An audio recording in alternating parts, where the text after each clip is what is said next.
So here's what we're going to do for tonight. Well, first of all, again, welcome. So being that we are within 24 hours of the great holiday of Shavuot,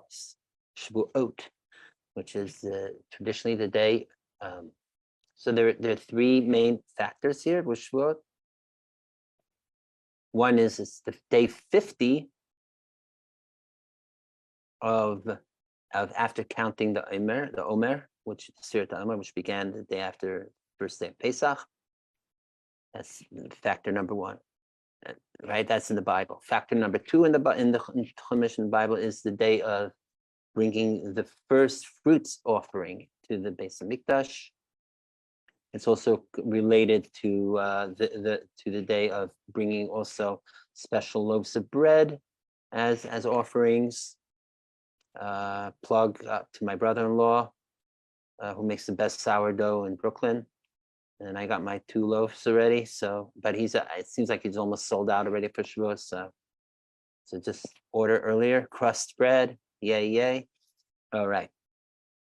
And yet, what we really celebrate the most out of it all is what's not even explicit in the Torah, which is that Shavuos is the day of receiving the 10 Commandments, the Torah on Mount Sinai, right? The whole Matan Torah, receiving the Torah.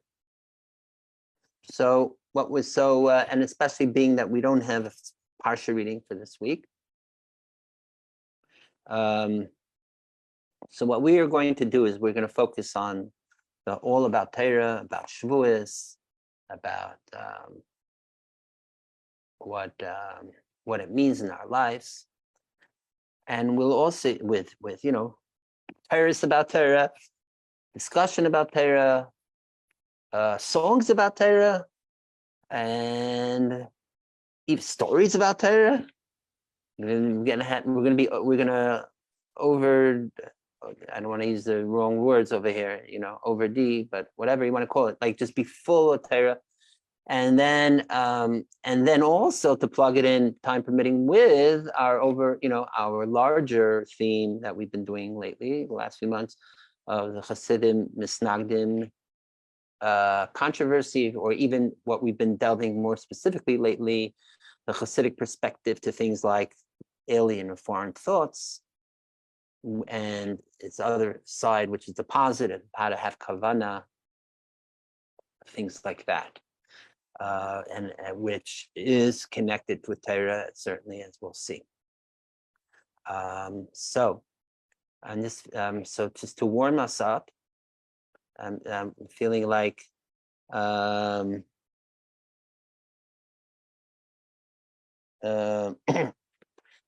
just share. How about I share a song, a beautiful niggin that recently, I sang this years ago, but then I just remembered it more recently, sang it with friends. So, because as we know, as we were speaking earlier before we came online, that Matan Torah, the day receiving the Torah, is seen as the wedding day of God and the Jewish people.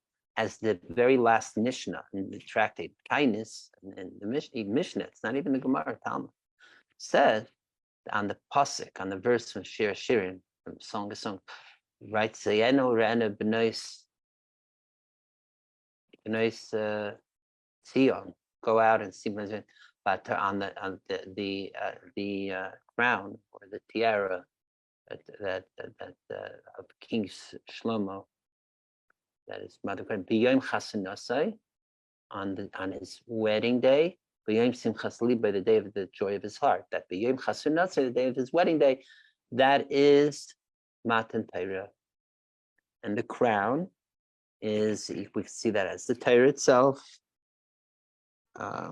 or the honor of given to the Jewish people for willing or for receiving the Torah. As you know, there's the famous medrash, the different versions to it, basically of that there was representatives of the kingdom of the king who gifted their sovereign, the king, with 3 crowns. So the Medrash says the king took 2 of the crowns and gave it to his children, the princes, and kept 1 for himself. Okay. So and what are the 2 crowns that he gave to his children? The children are Israel, and king is obviously God. Who are the reps of the kingdom? Those are the angels. And that's what they say, the 3 Kaddish that the angels say represents the 3 crowns. So the 2 crowns they gave to the people, one represents the famous Naaseh that the people said we will do. The second crown for saying Venishma, and we will also listen, meaning that Nasa means that they agree to do even before they understand why. Only then did they say Nishma. Okay, now we understand. And that is the 3rd crown, as we explained in Chassidus.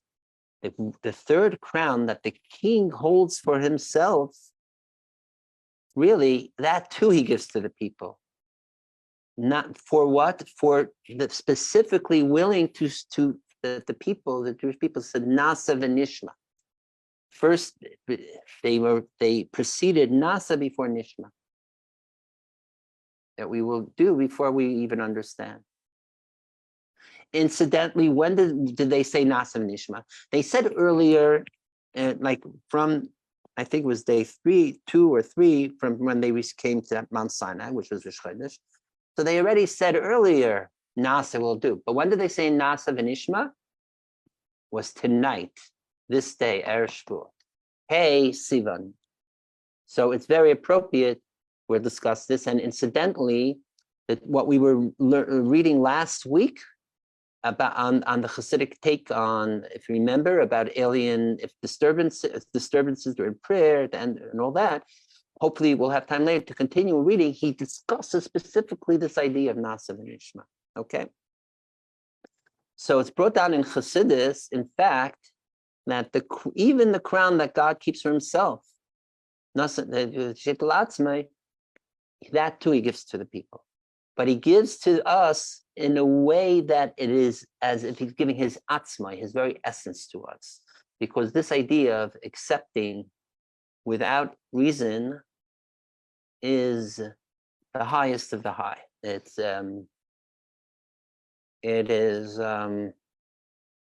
shows that we really that we were willing to follow even without understanding, and as they say, do and ask questions later, right? The term.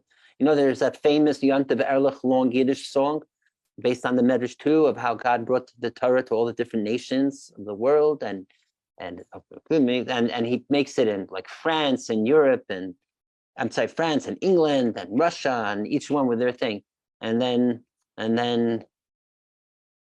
it's always repeating, nein, halt es allein, mir haben einander, nein, halt ich wenn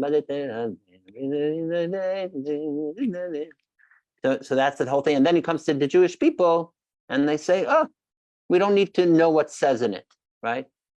Because in this version it's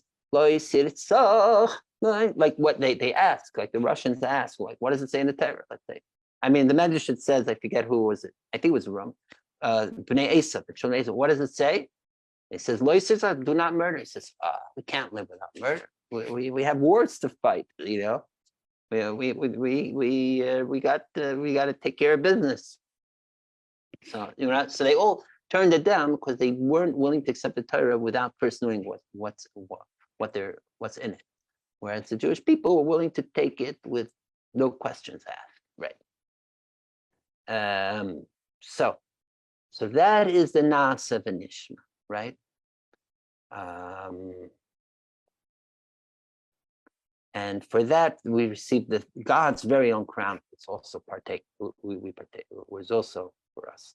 Incidentally, if the great thing is just to follow orders, no questions asked, so why did they say Nishma? They already said earlier Nasa.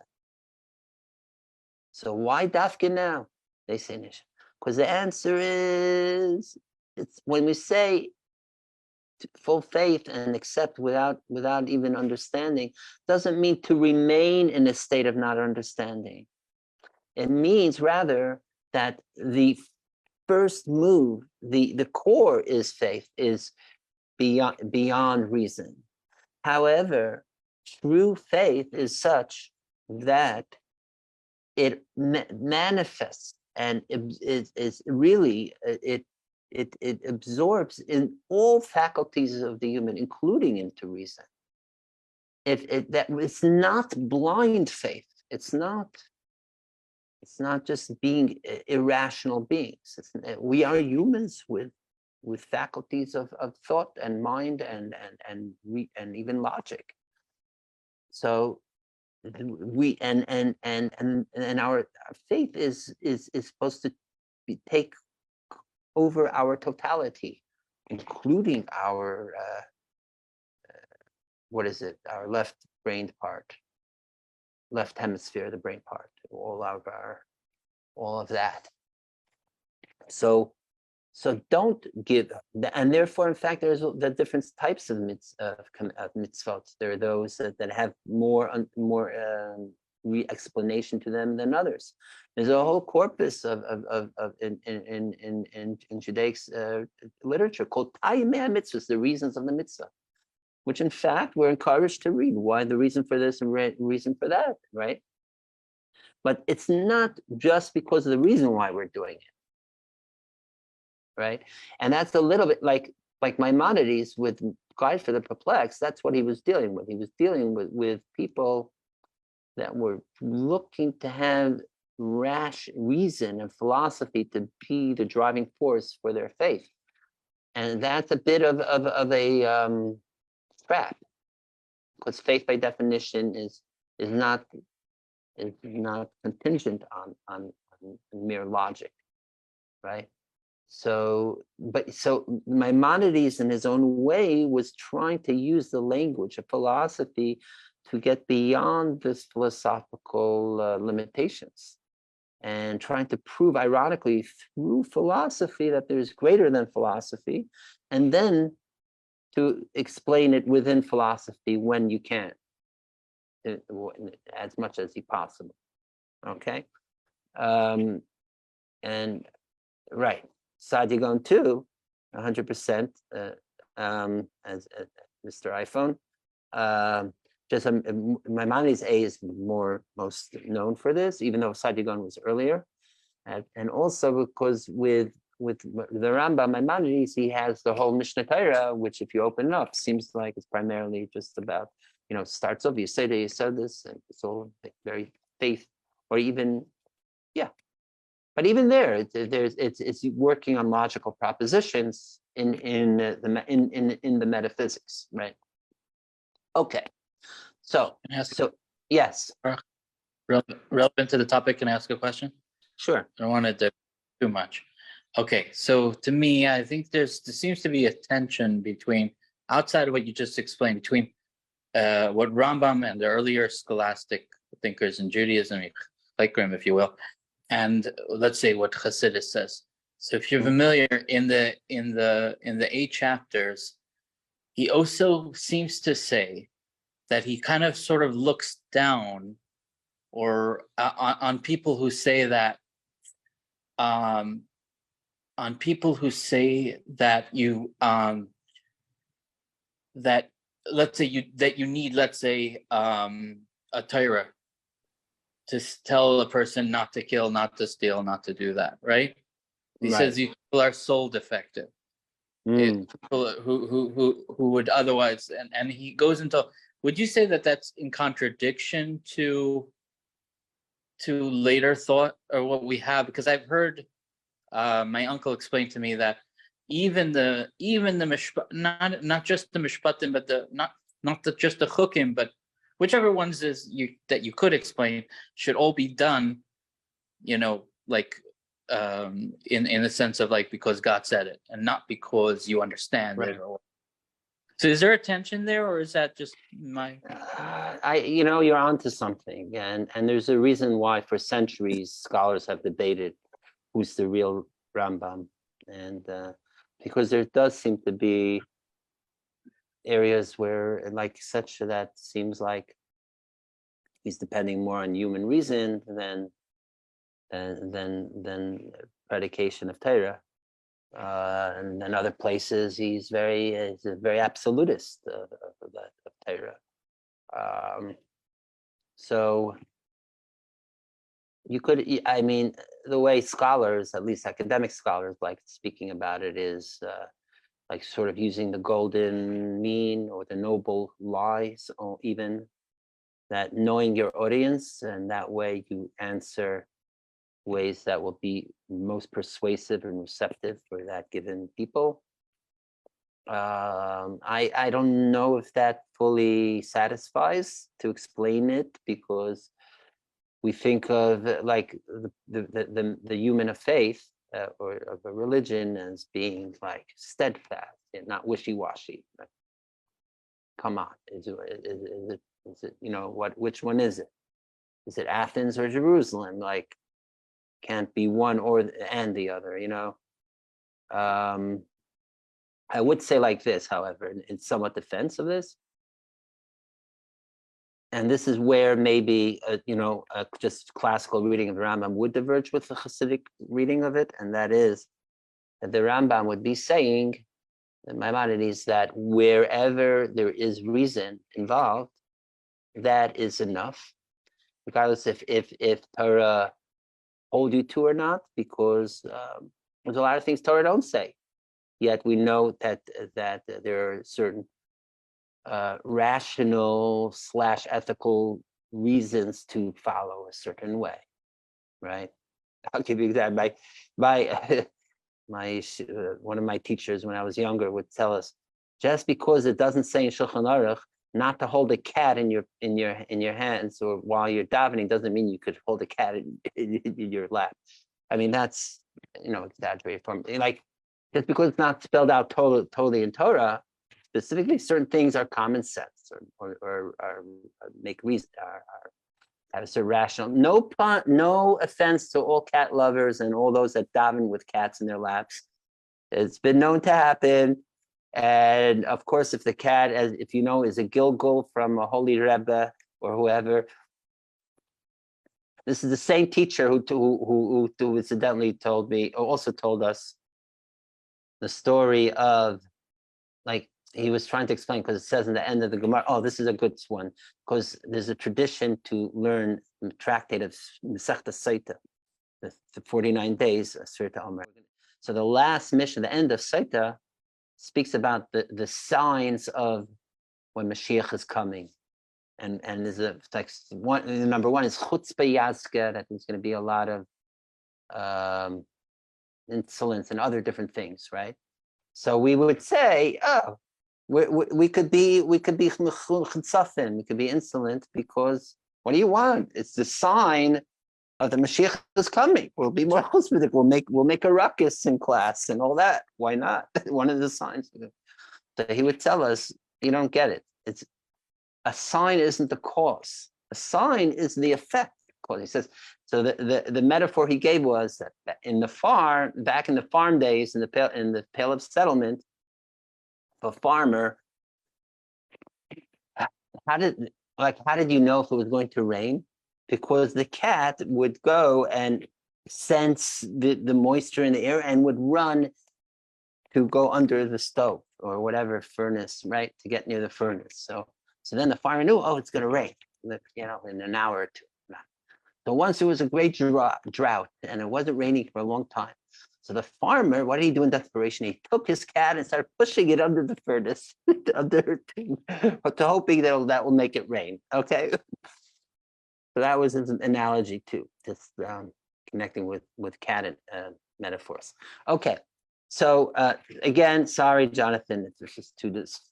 All right. So back to the Rambam. So yes, so of course there is reason faculties in the Maimonidean models independent of Torah in a way. I mean, look, I mean, it makes sense because there are all those that are not Jewish that are very rational, very intellectual. From, if you want, from Plato to Kant to Wittgenstein, you know, that had nothing to do with Judaism yet, and they were even following. They were following even, you know, great part of philosophy is ethics, Nicomachean ethics, other ethics, whatever. So even of like what, as Aristotle calls it, applied philosophy or political philosophy, right? How to live one's life. So there's certainly validity to that, and that's also Rambam's project. How do we fit that in with that? So certainly there is a way that we could be ethical as much as possible without Torah. Yet for the Jewish people, there is the Torah truth, which again Rambam would tell us is dependent on something supernatural. As much as he tries to explain away a lot of supernaturalism within Torah, but at some point he does get to that there is something transcendent going on here, something which, as much as he says that everything of truth has to be rational, logical, yet it could, part of the built into that rational scheme is to a gateway or rather a portal to an irrational state, which is, or let's call it the inexplicable. Okay, I'll give you a straight example. The fact that we are limited sentient beings. So you could tell anyone now, they'll agree. As much as we can figure out and know, there still is so much more that we don't know, right? We see throughout the evolution of human knowledge. So as much as now in 2023 we know, we also know that in 20, 30 years, they're going to discover so much more that we don't know yet. So, okay, when we get there, we'll call it rational and whatever, or you know, whatever form of human knowledge. But already there is the inexplicable, ineffable that is beyond our limited human rational reach. So by extension, we could say, in this again, just taking a philosophical approach, that Torah is tapping into that which is beyond our limited understandings, faculties, even. And we could even say that it's tapping into something infinite, being that God is by definition infinite, and the Torah is certainly the conduit and the form of communication of the infinite to us. So there is already something. Even the Rambam on a purely philosophical level will admit that there's something there going on. And we do see, even in God for the Perplexed, here and there, he will say, for example, with prophecy and other places, that there is a place that we say we cannot understand. It's ineffable. It's experiential or even revelatory, right? Rambam totally agrees. It actually defends revelation of Mount Sinai. It's not just an allegory. It's not just a fantasy, an illusion. But there was a real experience of revelation, and by definition, that means that the infinite communicated with finite beings that were there at Mount Sinai. So voila, there it is. So that is even the rational Maimonidean scheme. The more traditional and specifically Hasidic way would say that everything is part of the Torah. It's Torah first, and then everything that extends from there. That means it's not that we're working from the limited, from the rational out up to the irrational, but rather we're starting with the irrational on top, and then it sort of percolates down into the rational. The analogy that they give in the early Chabad Chassidus, they say is that the difference of the Rambam and authentic, or actually they would say it, I think, I forget who is who, if it's the Aristotle versus Maimonides, Rambam, or the Rambam versus the more traditional is, was there first a bullseye on the wall, and then you shot, and then for the truth, you shoot into the center? Or do you shoot into the center for the truth, and then you draw the bullseye and the circles around it? Okay? So there you are. Interesting. So this is what we're saying here with Nasav and Nishma, which is, this is the day of Nasav and Nishma, that there is something that the Hasidic interpretation of it certainly is that the predication of it all is the super rational, is without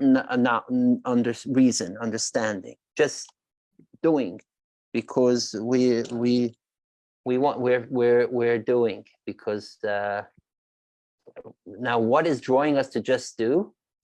That's our essence in us, right? The soul, and then there's all other explanations for that, and then follows that the rational. And again, that's the chiddush of today over a few days ago when they also said we'll do, is because now we're saying not just we'll do, but we're going to take that state, that starting point of the irrational, and that is going to lead us all the way through every core of our being, even into the rational faculties that we have. Which is why it's explained in Chassidus, even those laws which we call mishpatim, which seemingly, again, we've said before, have reasons, yet they too are because it's not because of the reasons per se. The reasons are almost just to allow us to make some sense out of it. But even when we know the reasons, we're almost like, oh, thank you, Hashem, for giving us this way that we could also understand it. But not that is the reason. By the way, just this one more subtlety. If you look in the Rambam in Maimonides, when he explains in Guide for the Perplexed, Volume 3, he explains the various different mitzvah. If you read it carefully, you say, I think most of the times he doesn't say this is the reason of the mitzvah. He rather says this is to'elas ha-mitzvah, the benefit of the mitzvah. Like the Rambam is even avoiding giving a full reason for it, but rather he's saying that the reason, no pun intended, the general reason why we are given mitzvah is for our personal benefit. So, and now he's pointing out what are the beneficial aspects. That in itself leads to the reason for it. But it's not just for the reason, it's for rationality, but to bring an enhancement to our life, to make a connection between us and the divine. Like the very definition of the word, one's definition of the word mitzvah means tzavs v'chibur, making a connective line, fusion, even with the divine. And that is what's accomplished with Matan Torah. And it's not just the irrational, super rational, okay? But it's coming down all the way to rational, which is why in Exodus, Mishnah Shemot, right after the whole amazing psychedelic Matan Torah, synesthetic, hearing sounds, seeing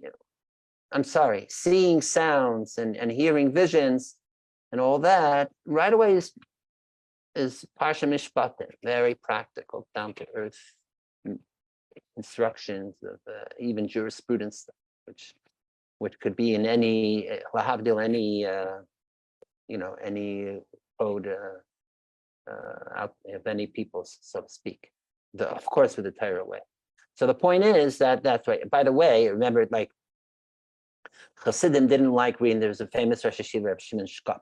So he made a distinction between mitzvot in one of his famous book on Talmudic Topol, his Chidushim innovations called Shari Yosher, and there he speaks about this difference that mishpatim are the type of laws that really we would have our own reason to figure them out anyways, whereas chukim and edus are rather it's more because of divine reason, not just human reason.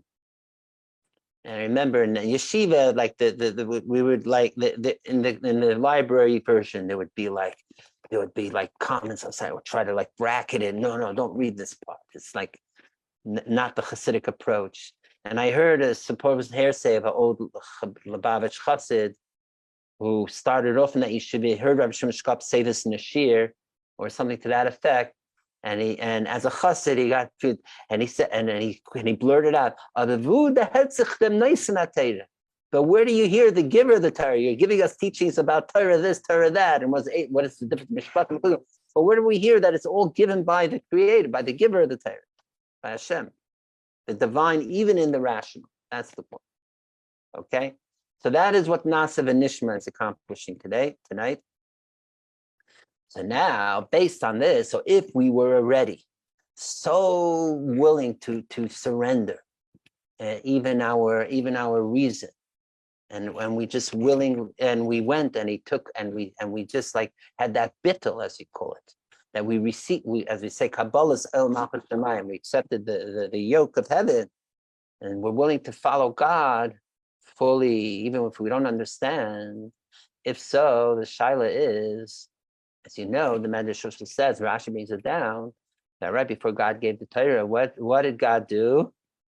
What did he do with Mount Sinai? New yeshiva, ex-yeshiva bachrim here, or even not? He put it over their head like a beer, like a press. Very press. Right.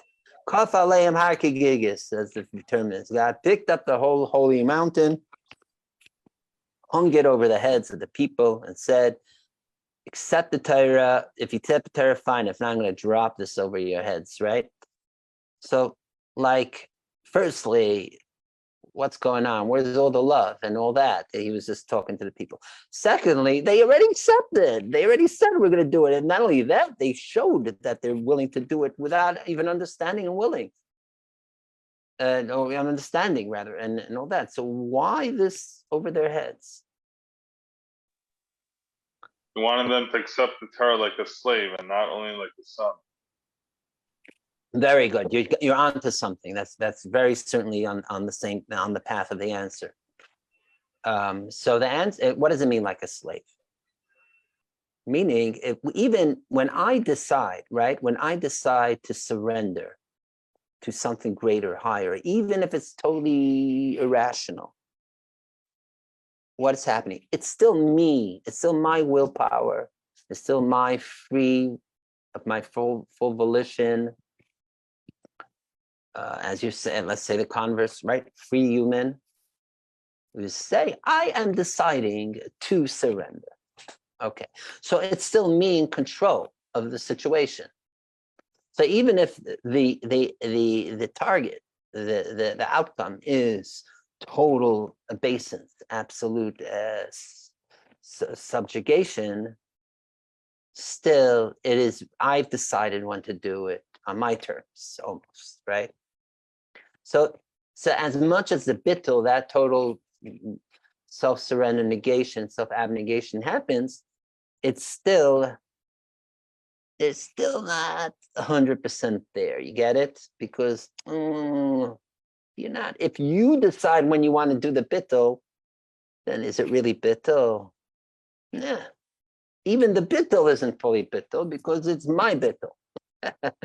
to put it best term. So therefore, it wasn't a scare tactic when God put it over. What the mountain over the people's head was to bring out in the people a deeper level of bittul, such bittul, the bittul of that they're not in control, full control. That even their bittul is batal. You hear? Even there's that it's total giving themselves up to something greater than themselves, to the higher power. Even if they're on the same page of it, but they're giving up their it's not only they in other words, in the first case, it's their will to surrender. In the second case, with the mountain over their heads, they have no more will, and that way they surrender. So they even give up their will. You understand? And it's once you get to that very most existential core of total surrender, only then the essence can be communicated, and that is when the Torah was given by the essence of the divine of God, the Anochi, I am who I am.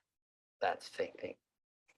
Okay, and to plug it in with what you're saying about slave is interesting, because halachically too, it says that if someone sells themselves, there is a case where you could sell. You have it in Pashmish, but you could sell yourself as a slave if you owe someone the person money and what have you.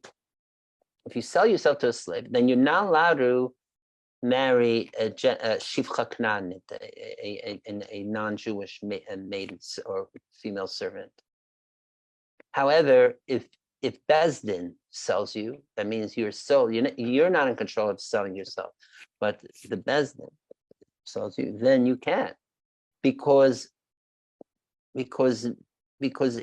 as long as you are still in the picture of having sold yourself, you haven't given up your former state of being somewhat of an independent being, and therefore meaning Jewish too, and therefore you're not allowed to marry the non-Jewish maiden. But when the Bezdin sells you as a slave, so then you had absolutely no autonomy, and therefore it's then it's fine. Okay. So that is, I'm just checking in. iPhone, is your hand up from earlier or is it more recent? Yeah, I know it was more recent, but I think you've already diverged on a All different right. path. I don't want Yeah. to divert you. And I think you bring chuk. I'm looking in the chat. Are those who come in real chukim are beyond capacity to understand? And wondering, is there any correlation between Edu Chukim Mishpatim and the divine Talmud Chacham bin Adat? I'm not sure. Good question. Could see, but I don't want to say anything without seeing it explicitly mentioned. Yeah, I would say more. Actually, it is brought down that chukim is above chachma. It goes to keter, to keser, which is above chachma, because that's where the pre-rational exists. Okay, and how it plugs into the other levels, I'm not sure, and maybe if I find any source, I'll let you know. Okay. Thank you. You're welcome. This is all a way not only just to share what's going on for today, the special day of Nasa V'Nishma, but also to mention that this mountain over the people's head wasn't just a negative thing, but it was actually seen as the chuppah, the canopy, as we mentioned before, that the giving the Torah is the wedding day, or right. So that above is the chuppah. And I was just at a wedding yesterday of a relative, and I must say sometimes you see the bride and groom under the canopy of the chuppah, and sometimes it looks like at least they don't really want to be there, and not that they're not in love and not that, but there's just it's a very as beautiful and happy and joy and in love that the soon to be newlyweds are. But it's a very serious time. It's probably the most important major milestone in their lives, and with everything that comes with it. So, there are chuppahs, especially until they break the glass. It could be quite serious and heavy, and it could be almost like the mountain over their heads in a way. And in a way, and again, it's not a scare tactic, it's not to bring up it, but it's to bring out the deepest aspect of total surrender. And that's what takes a real relationship to last, is to get to that core of selflessness, and then to rebuild in a way of building up together in a way of mutual self and ourselves, right? From me to we. It's just you just flip the M and over and it becomes a W, right? So that's the great wedding day. So in honor of this day of Nasa V'Nishma, and then I can see, I was just thinking there's a famous niggin, Marcham David sings it on one of his records. I'll sing that, and then there's another niggin I'd love to share. ויאמרו כולם בבריס יחד נעשה ונשמע, ויאמרו כאחד, ויאמרו כולם בבריס יחד נעשה ונשמע, ויאמרו כאחד. ויאמרו כולם בבריס יחד נעשה ונשמע, ויאמרו כאחד. ויאמרו כולם בבריס יחד נעשה ונשמע, אנו כאחד. ויאמרו כולם בבריס יחד נעשה ונשמע, אנו כאחד. עמדו כאחד. ויאמרו כולם בבריס יחד נעשה ונשמע, אנו כאחד.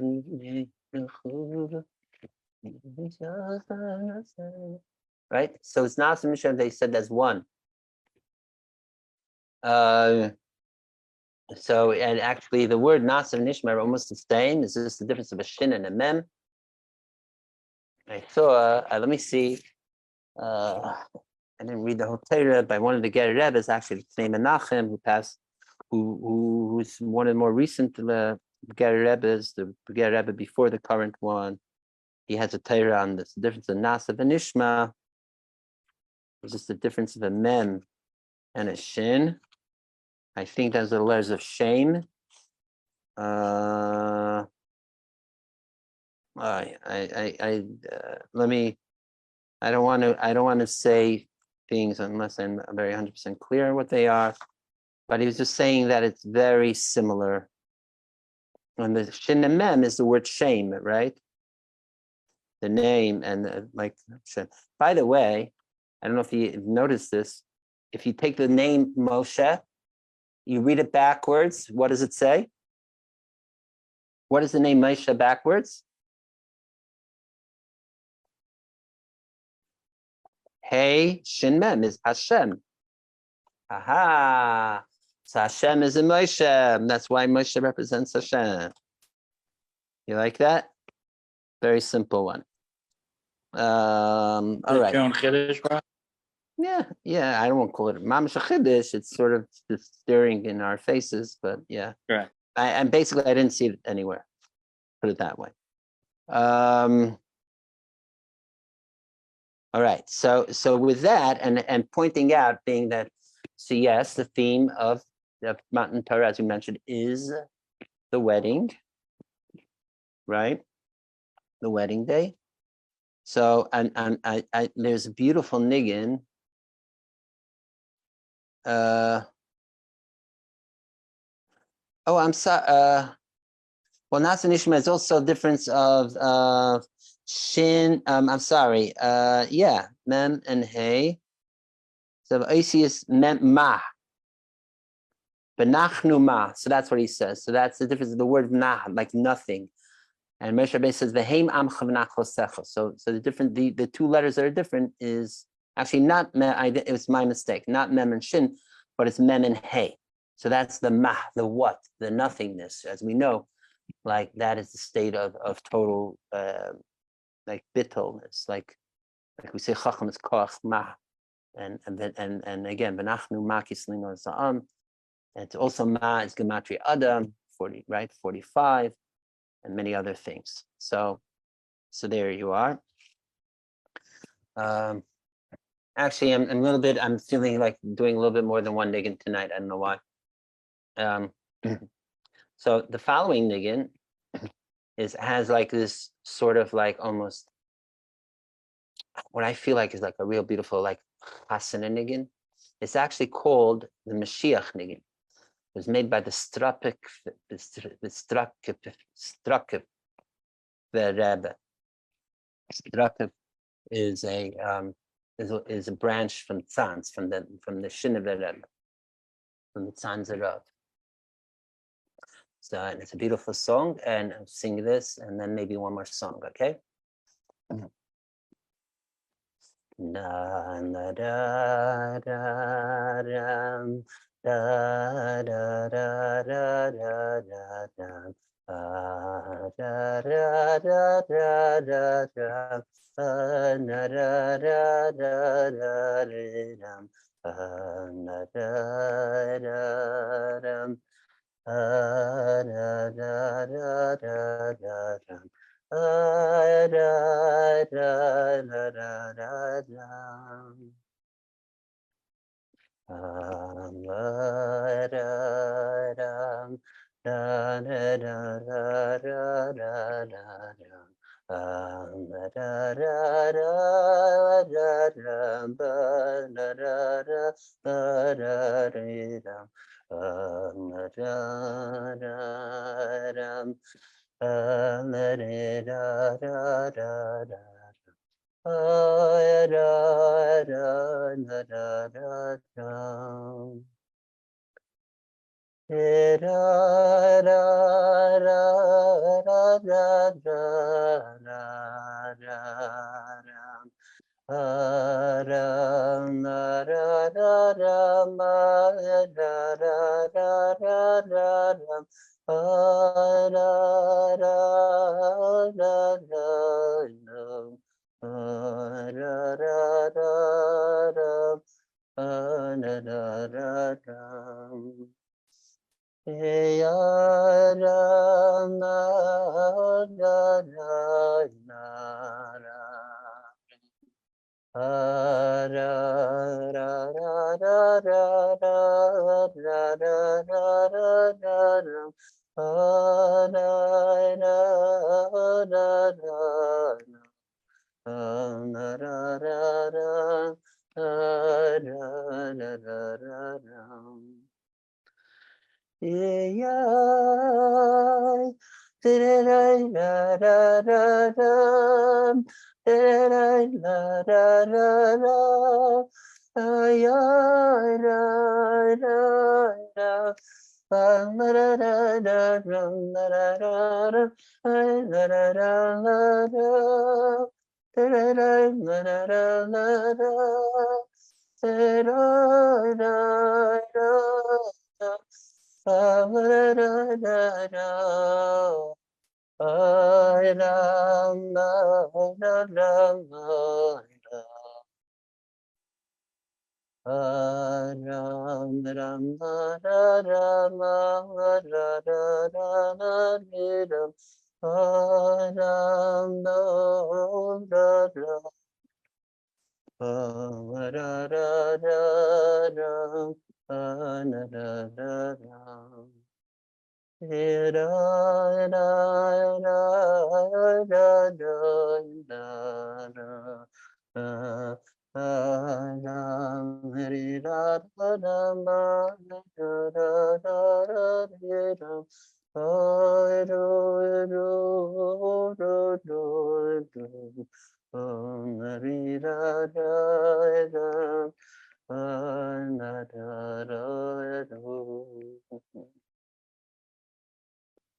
So there, it's called the Mashiach Niggin. Some call it the Shofar of Mashiach Niggin. From the Structus. All right. So,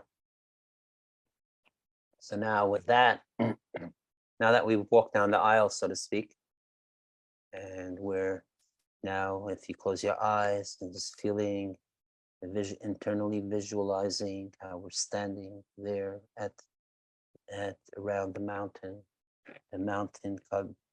covered with beautiful flowers and all the spectacle. So if you watch the movie of the Ten Commandments, there's a lot of old school Hollywood special effects put into it. But it's not about just that. There's deeper.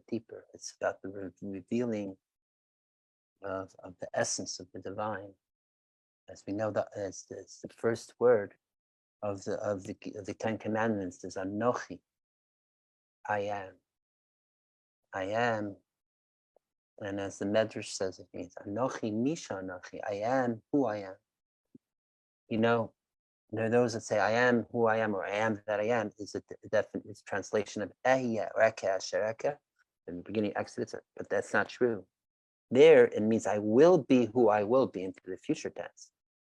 But the true I am who I am, or I am that I am, as Popeye says, I am that I am, that is really now in Anochi, that Anochi. Okay. Now, this very word Anochi is very interesting.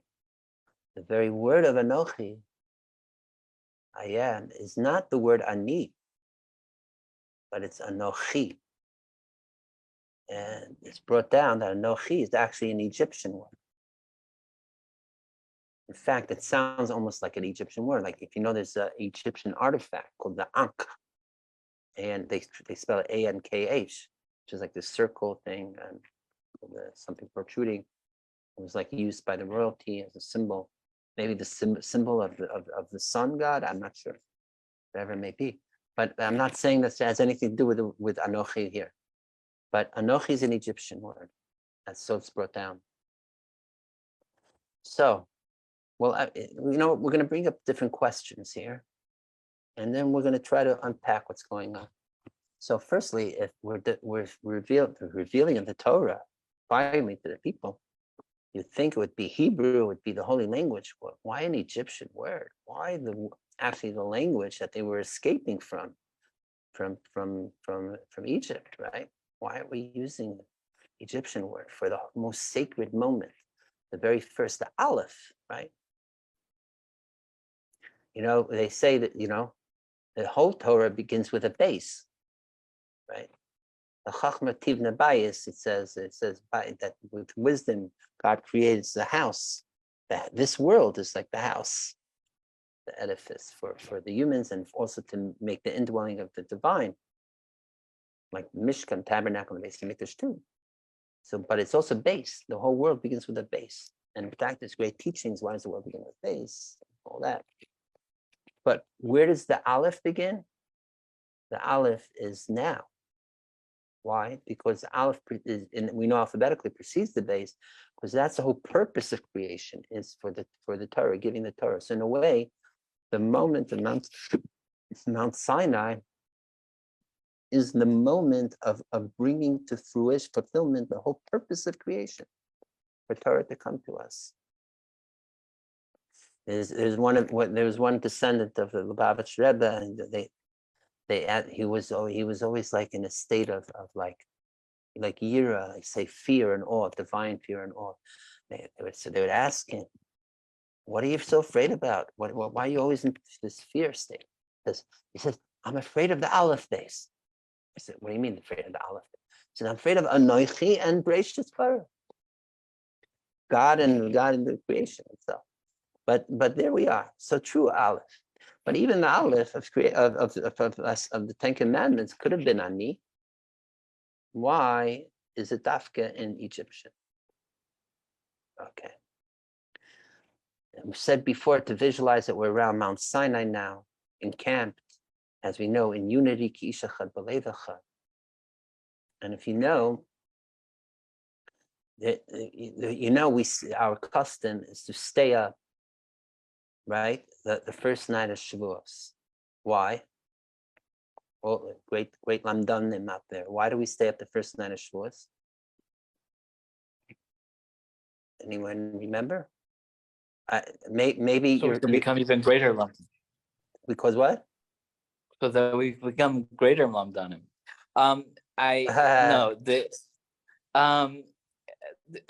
Because the Jews went into a faint or something.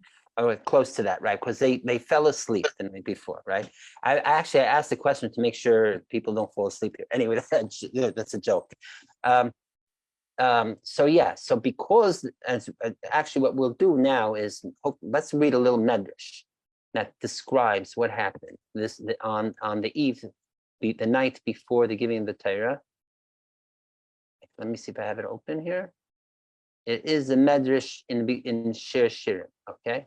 Because we always love to sneak in some text when we can. So here is this is the medrash.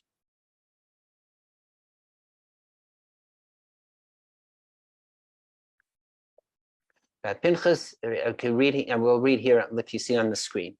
But Pinchas says in the name of Yeshaya. So there's different things where the Medrash goes to earlier what the king does, meaning God first, or things like being in heaven, and then relates down here to earth.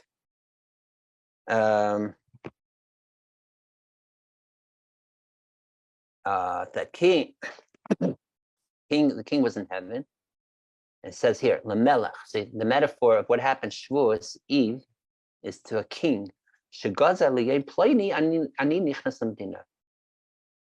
it known, and he's coming for a special visit to a certain place in his kingdom. Lets the people know. Tuesday morning, I'm coming to visit Indianapolis, right? Okay. So you'd expect everyone to be up and stay up, right? But no. All the people, the people of the place were sleeping the whole night. When the king came, he saw them sleeping.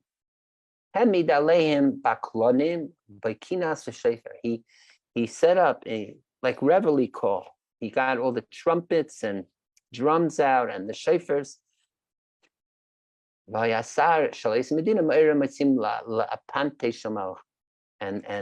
the governor, whoever of that province, came and blew away and got them to wake up to come face the entourage of the king. And then the king was able to go. So he got the princes to go and wake everyone up, so that when the king arrives to his palace, his local palace there, the locals will be up already. So too, God preceded the people. It says that it was the third day from when the people separated, right? We are now in what is known as Shleishes Yimei Hagbal, the 3 days of separation, when we're sanctifying ourselves, making ourselves more holy, separating from impurities, from marital relations, and so on. In fact, it says, really, the Chumash says God said to do only 2 days, but Moshe added a third day. Be it as it may. Day 3, in the morning. Uksiv, it says that it was it was day 3 in the morning, and that is when the eastern wind blew, and that's when all the noise started and all that. And this is despite the people knowing beforehand that God's going to come on day 3, because he informed them, but still they were asleep. So it says like this. So they went to sleep early, right? So they went to sleep and they overslept. They didn't set their alarm clocks or whatever it was. They were still sleeping when God came to them. Why did they fall asleep on the Shavuot Eve? Because the sleep of Atzeres would we say now Atzeres means Yom Tov, like Shavuos, but you could also say it's this period of the year is a sweet time to sleep. Early, late spring, early summer, Halayla Ketzara, and the night is short, right? In fact, like this is one of the shortest nights of the year, is this time of the year. So they were sleeping, so God himself had to wake them up. And then it continues, Rabbi Yudan said, even like a flea or mosquito didn't sting them. Like everything was quiet that night. It was like so peaceful. They were able to sleep. There was no disturbance. But God came and saw that people were sleeping. So he started to set up the trumpets to blow away. And that's why the verse says, it was day 3 in the morning. That's when all the noise and thunder and right was happening. In the beginning, even before the giving of the Torah.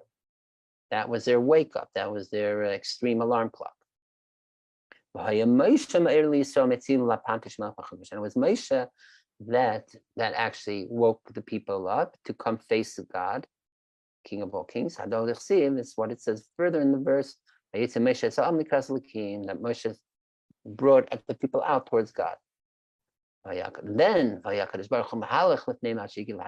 God walked before them, went before them, so to speak, till reaching Mount Sinai. Really it says that God descended, so it wasn't just horizontal; it was like coming down. By Yed Hashem al Har Sinai determines, right? And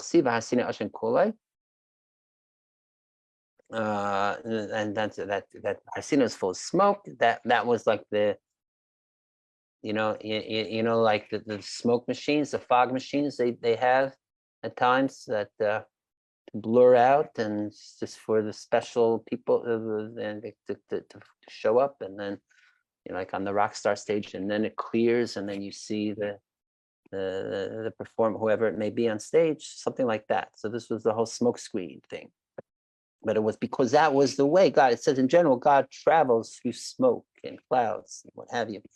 So this was the entrance, the grand entrance of God.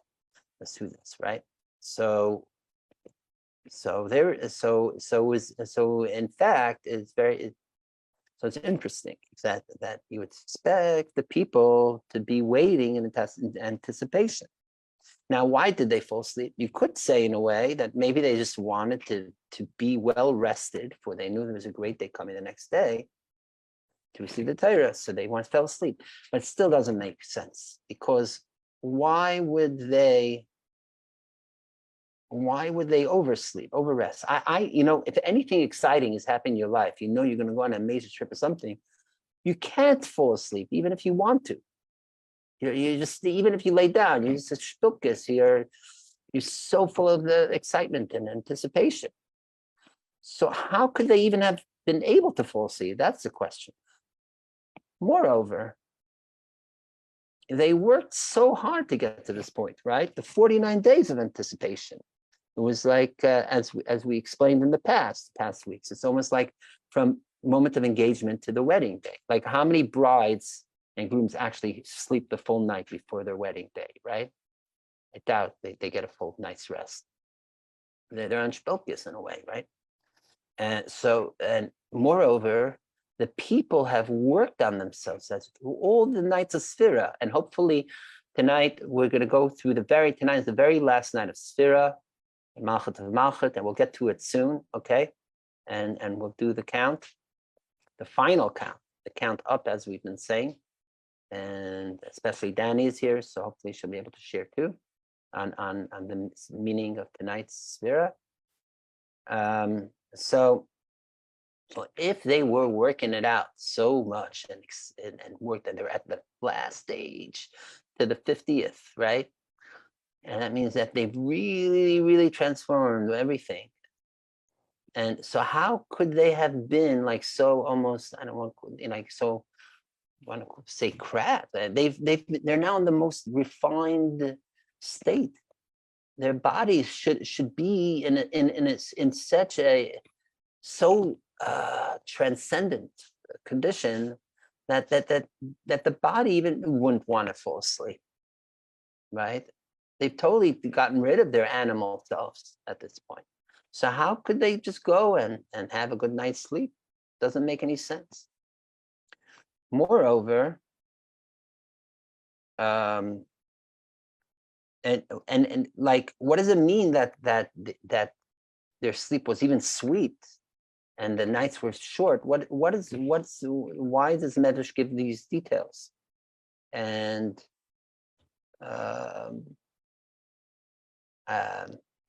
moreover, there's it seemed like the fact that there were no mosquitoes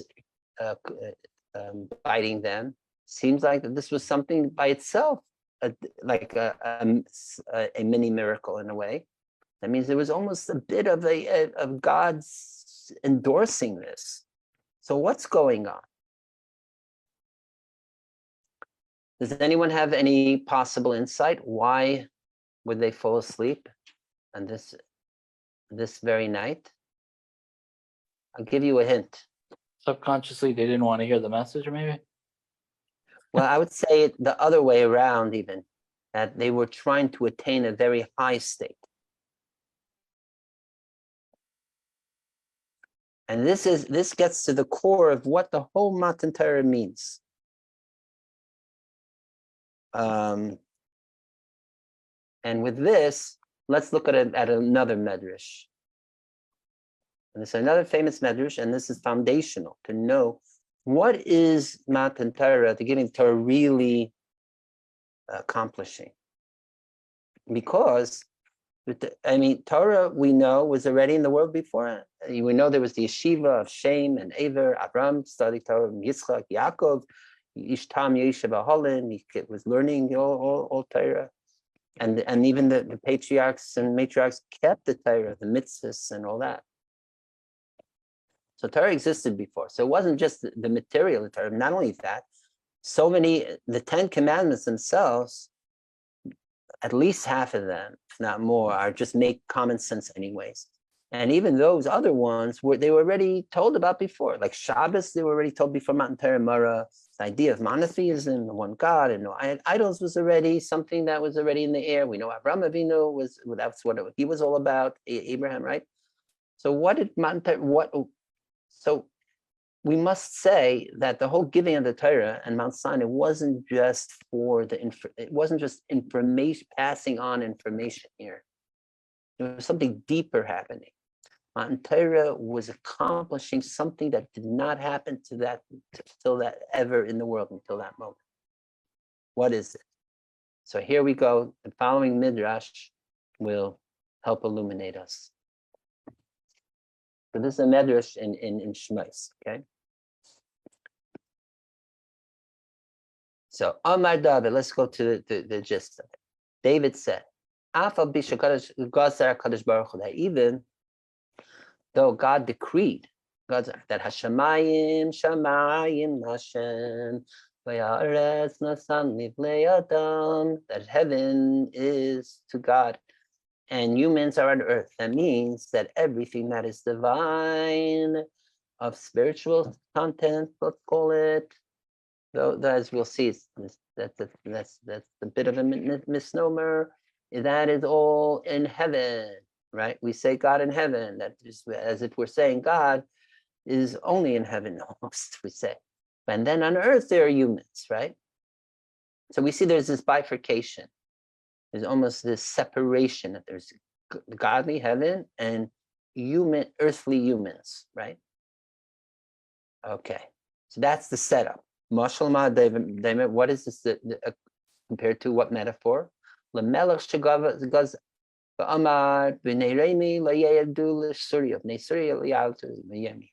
a king who owned different territories. So you have Rome, right? Let's call that Italy, and then you have Syria. Or if you look at a map, Italy, it seems like, or what a country above Syria is above it, and then you have Syria. Let's put it better. Say people of the mountains and people of the valleys, right? So the king says everyone stays in their place. People or going back to human evolution, Homo sapiens stay up in the mountaintops, and Neanderthals stay down in the valleys. All right. So so when God created the world, he decreed and said, and divine being, godly divinity is up in heaven, and earth is the place, the main for mortals, right? So that was the setup for the first 2,448 years of the world's existence. Then came the giving of Torah. When this happened, when God decided or wanted to give the Torah, then Bitel Gzeir, he nullified this decree. And he said, that those that are below can go up, and those that are above can descend down. meaning he broke this partition, this separation, and says now things of heaven can come down to earth, and things of earth can elevate up to heaven. Moreover, Vani Amaschel, God says, and I'm the first to start. I'll make the first move. Shenemer, as it says, Vayed Hashem al Sinai, that Hashem descended on Mount Sinai.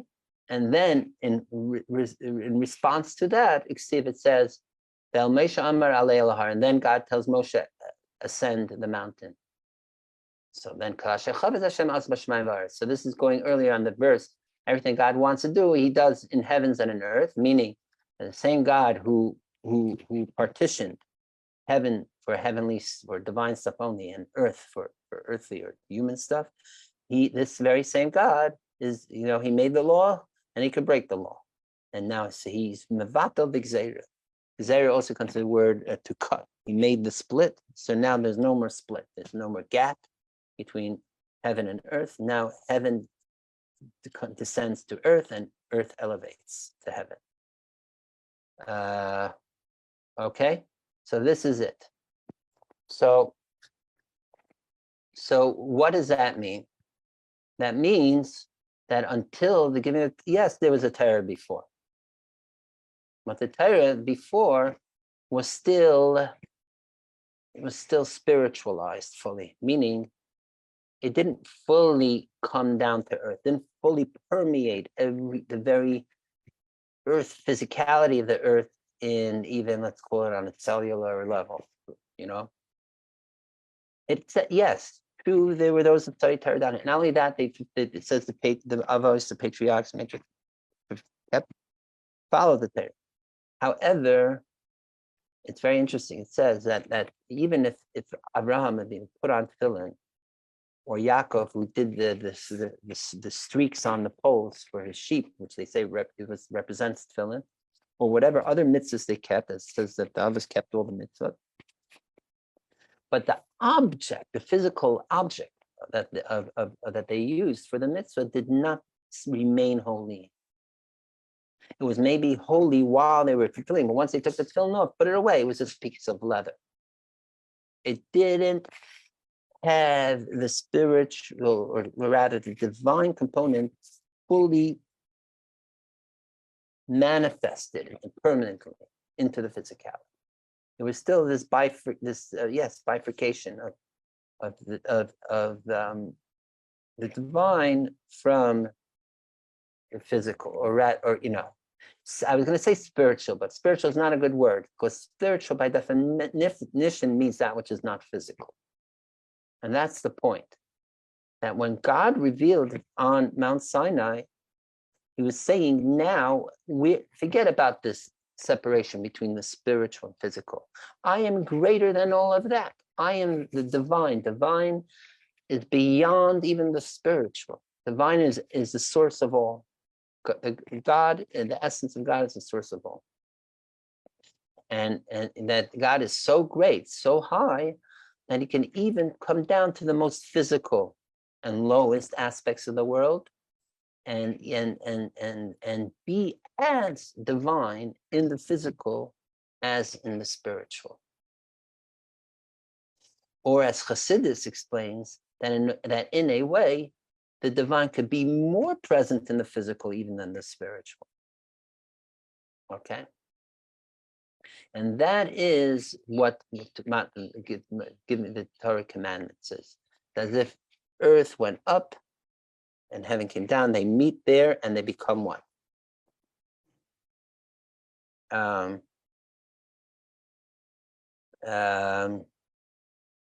there, and that, so therefore that is the specialness and uniqueness of the giving of Torah, because and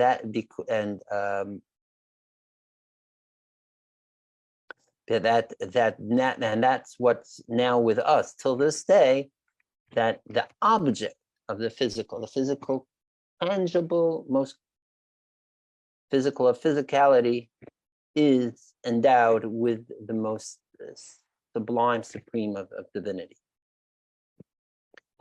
And it remains that within, and this is something that we're accomplished now. And that's why also it explains several things. First, it explains again why the Torah began with an Egyptian word, to say that when we are tapping this point, when God is revealing the very essence of his being, this is the time when the most divine of all, the most sublime, can manifest even in the lowest of languages of Egyptian and remain holy and be holy. Okay. This explains why also the Torah brings down at least half of the 10 Commandments have to do with very practical and earthly bound things. Do not steal, do not murder, do not covet, and so on. Saying that that this Torah story, this Torah that we receive is not just a spiritual document, but it's a way of life in our very earthly ways, right? And with this insight, there are other aspects that are understood. We can explain too. It's we spoke about in the last couple of weeks the idea of three, right? Sivan is the third month, and that three brings unity more than right. That's if thesis, antithesis. The third is the synthesis that unifies, right? And in a way, the unity comes through three more than just by remaining one. And here we see it too. We have physical, that's it, and then we have spiritual, and they're contradictory. So in order to fuse them and express that they are really one and that they could be, right, they can be manifested as one, there is the third principle that comes, which is not even it's certainly greater, but it's part of the former two, and that is the essence of divinity, godliness itself. Okay, and that brings it all as one, and that's how Torah manifests in a way that we could really, even as humans, we could follow it. That is also why we say Anochi Hashem Yudke Vavke Elokecha. Those are the three aspects. Elokecha, your God, us humans down here. Elokim, right? That's the way God manifests in nature. Elokim is Gematria Hateva 86, as we know. That is the divine as manifested in that represents nature itself. Yudke Vavke, as we know, as we spoken about in the past, represents the supernatural, that which transcends the physical. That's called the spiritual, for lack of a better term. That which is beyond. Like it's brought down in Tanya and other places, that the sun itself is the Yudke Vavke, and then the shield or the filter to the sun, that to bring the infinite in a more physical manifested way, that is Elokim. Okay? But then there's greater than both of those, and that is Anochi, I am. Not only is it an Egyptian word, but it's beyond name. It's like, again, I am what I am. I, me, iPhone. That's it. I, just me. Right?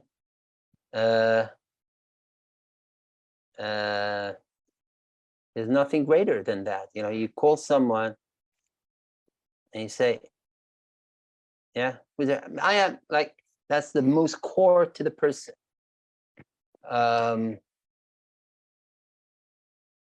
There's also the negative part of thinking too much of oneself as an I, and we'll get to that too. So this state is the essence of the divine. In fact, it's brought down, I think it's from the Zayar, that Anochi is an acronym for Ano Nafshi Kosvis Yehadus. That God says, I have written in the Torah my very being, my very soul, my very essence. That is the I of Anochi. And when we're in, so when the divine is in that state, then it all becomes one, and even the physical can absorb the spiritual, and even beyond it, the very divinity itself. This also explains what the Gemara and Shabbos and the famous sugya part of the Gemara Shabbos Talmud, which speaks about the giving of the Torah, the whole debate between the angels and Moshe, right? The angels say, right, we should keep the Torah to us. Why are you giving it to humans? And Moshe says, what do you mean? What the Torah says, do not steal, do not know this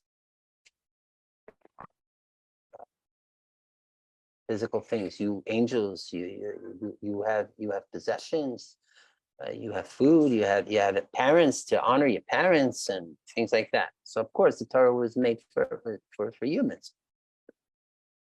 But there are those that say, but maybe the angels still said that they could be explained on a spiritual level, and that the angels' complaint was also, there's a halachic law of bar mitzvah, meaning that those that live closer to a certain area have first dibs, right? It's almost like eminent domain in a way, not exactly, but in the sense like if there's an empty lot next to my house, I have priority to buy that lot versus someone who's, let's say, lives far away or somewhere else, right?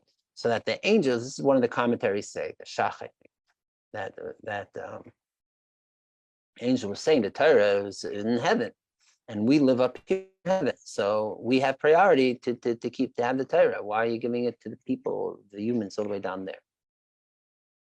So what was Moshe's answer? All this stuff that about human affairs, about worldly affairs.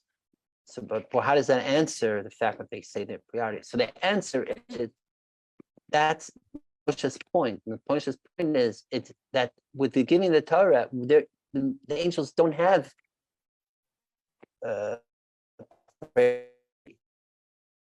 it's now the boundaries between heaven and earth have been erased. Now Torah belongs to heaven. So Torah belongs to us. Look at the Torah, what it talks about us. I'm internet connection unstable. It just went off. Am I being heard? Am I breaking up on the here? Is everything? You've begun to break up a little Everyone bit. hears me? Very slightly, yes. What? Yeah. What about now? Oh. Now we can hardly hear you. Getting a little wavy. Okay, You're in I'm changing.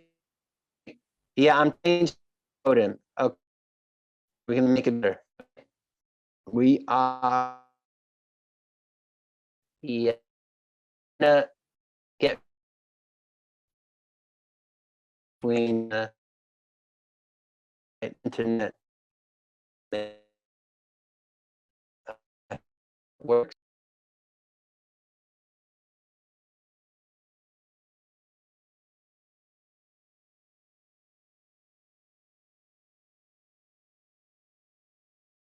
Come on, I thought this only happens on Twitter.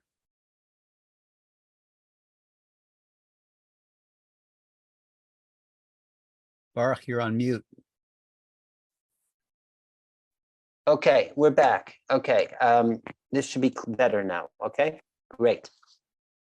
So now there's more points and more aspects to this point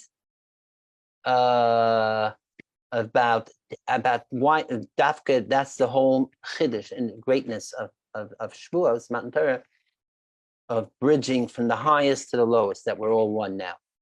So I think this would be a good place to segue for the actual sphera, okay? And then we could tap into that. Why? It's interesting because tonight is the very last night of counting. So on the one hand, we're going all the way up, like we said, into not counting up, because we've refined every part of us. And now we're on each night, the last 40 nights, we've been more and more spiritually elevated. But interesting, the locus and emphasis of what we've been refining, where we've been refining, ironically goes down. If you remember, and this plugs into what we've been learning in the past with the Hasidic materials. If we remember, for example, when we spoke about the foreign alien thoughts, where are they in the Sephirotic chain? We call it Malchus of Malchus, right? That is where the spark of Shechin is trapped in the machshava zar, in the alien thought, all the way down the line. That's what's right next to the klipa, or even in the klipat noga, and like the very end of the line of the linkage all the way to the source. So Malchus of Malchus, which represents tonight, right? Sovereignty of sovereignty, however you want to translate it, is in a way at the very end of the line, the lowest. Yet, dafke, by transforming the Malchus of Malchus, we finish being fully refined and being fully elevated.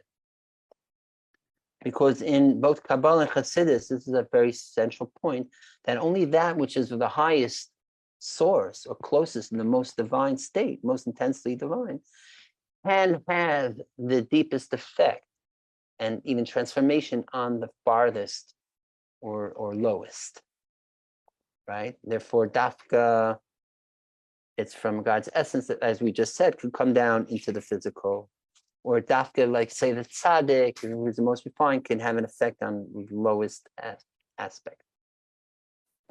So that is what we're doing, that the last night before Shavuot, before we receive the Torah, is for us to refine our Malchus of Malchus, the very end of the line. And once we do that, then it's almost like, like they say, the very last part of any project is sometimes the hardest.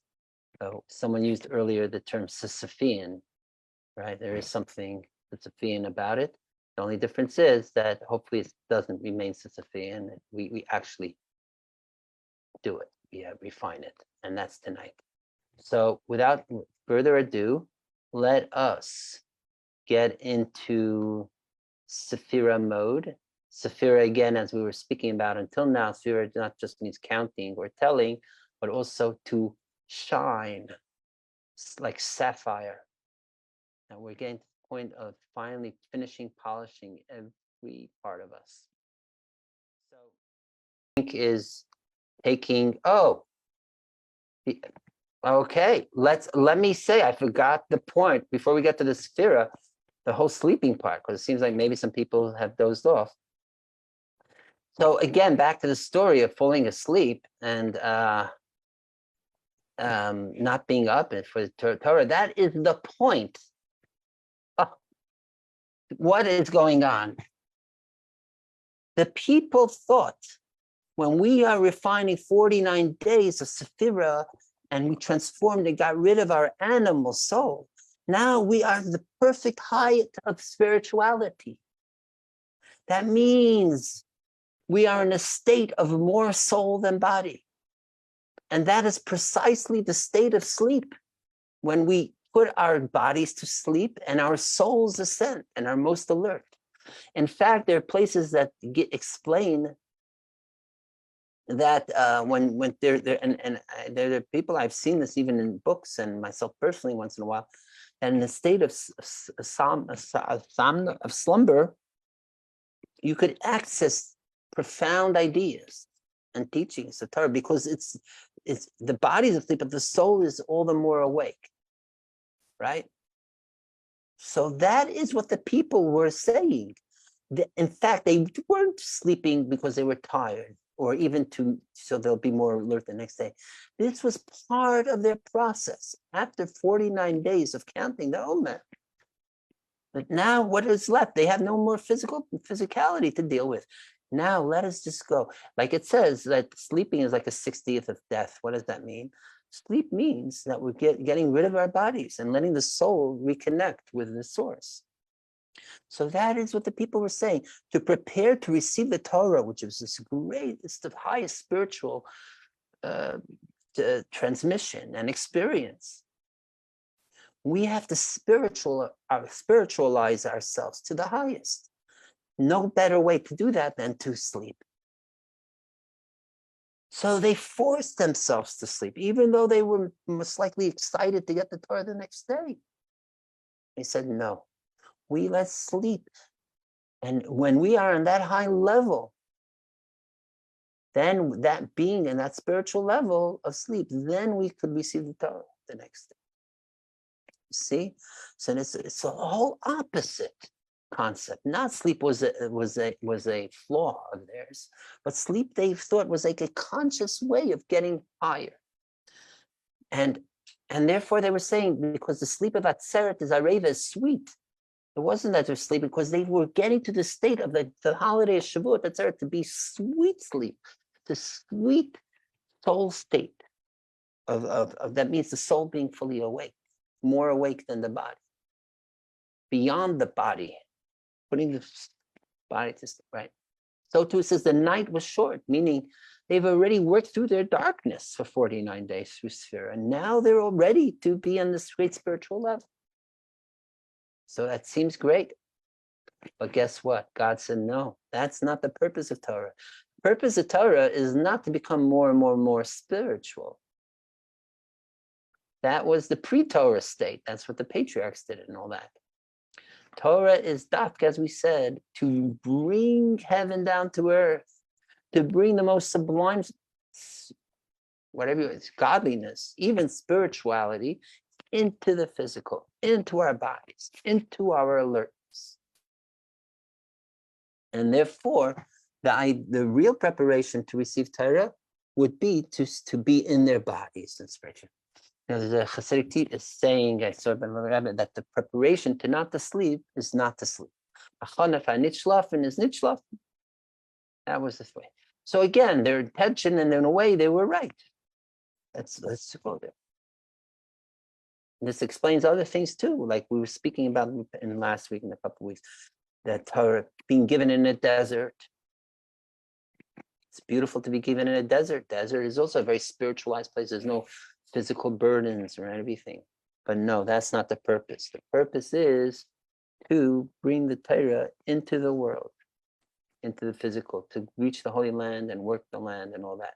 And as after we count Sphira, we will continue on this. So if I was to tell you Shavuos, that there's three main protagonists. I know we all are, right? All 600,000 millions of us. We're all Achad Ha'am. We're all the singular of the people. We're all, like it says, and all that.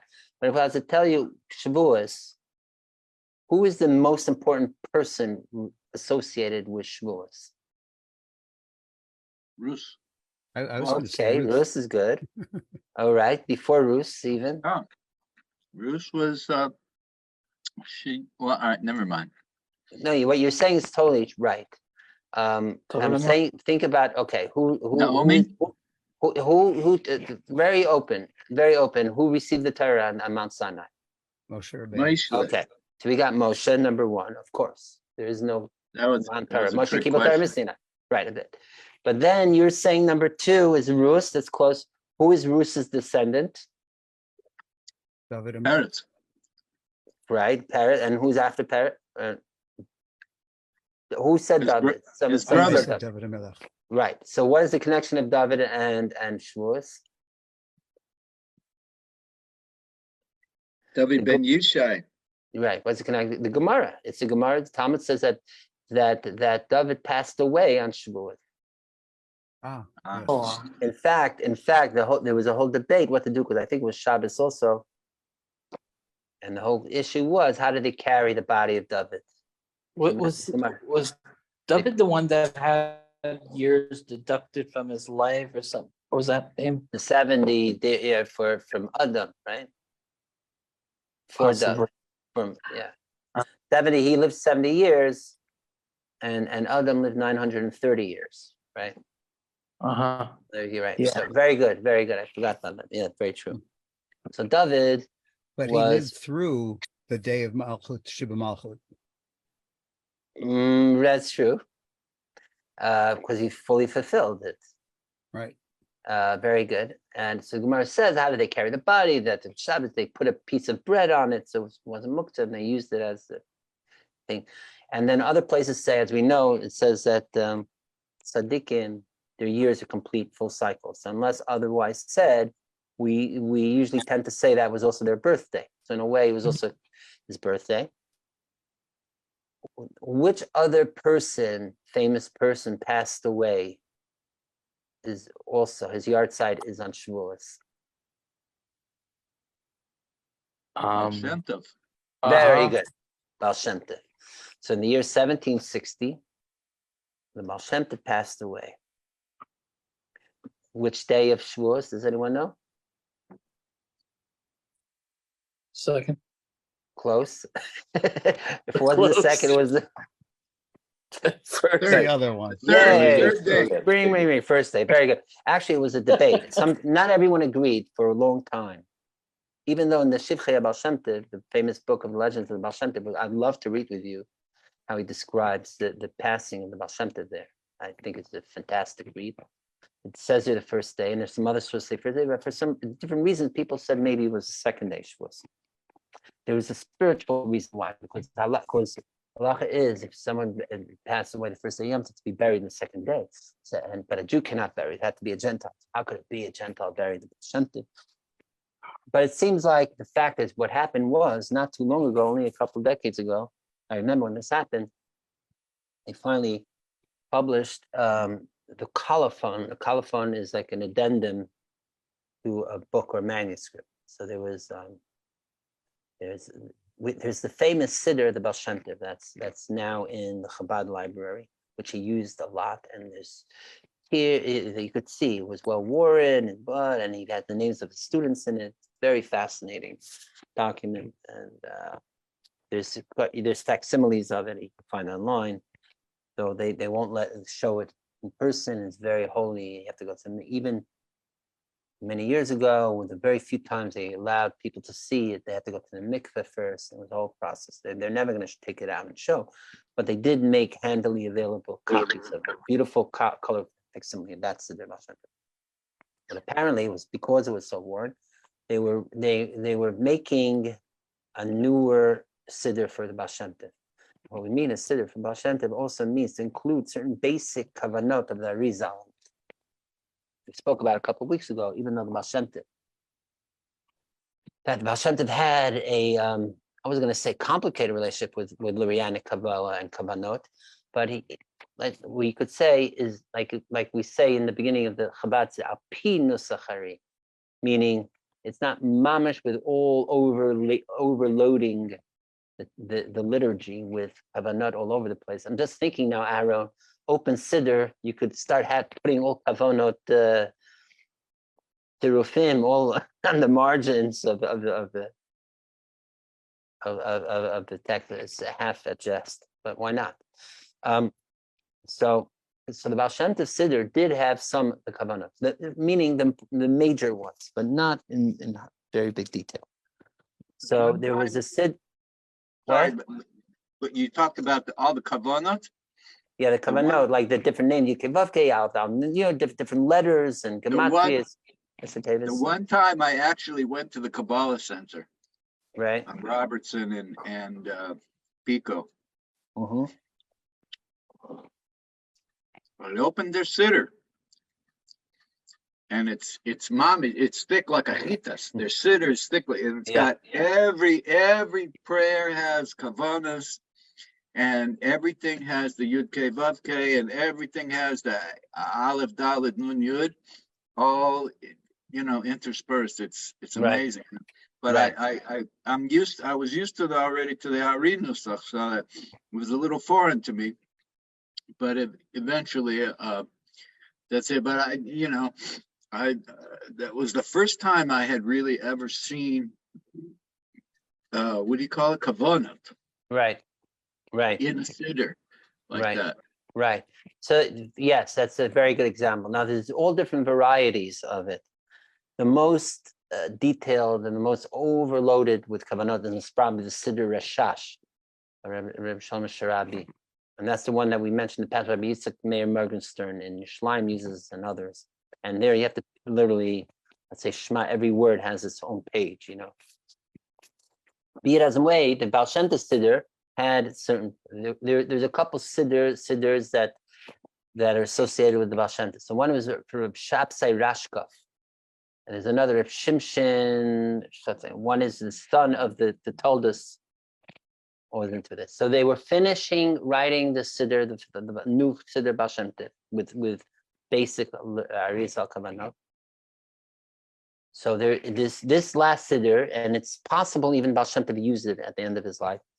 And it says on the colophon at the end says, and this siddur we just finished now, sometime in like the end of Tammuz, which is 40 days or whatever amount of days from the passing of our teacher, master, the Baal Shem Tov, and it gives the date, the first day of Shavuos. So it's been confirmed that Baal Shem Tov passed away first day of Shavuos. And again, hopefully, I'd love to share with you the way it's described in the most important book of stories of the Baal Shem Tov.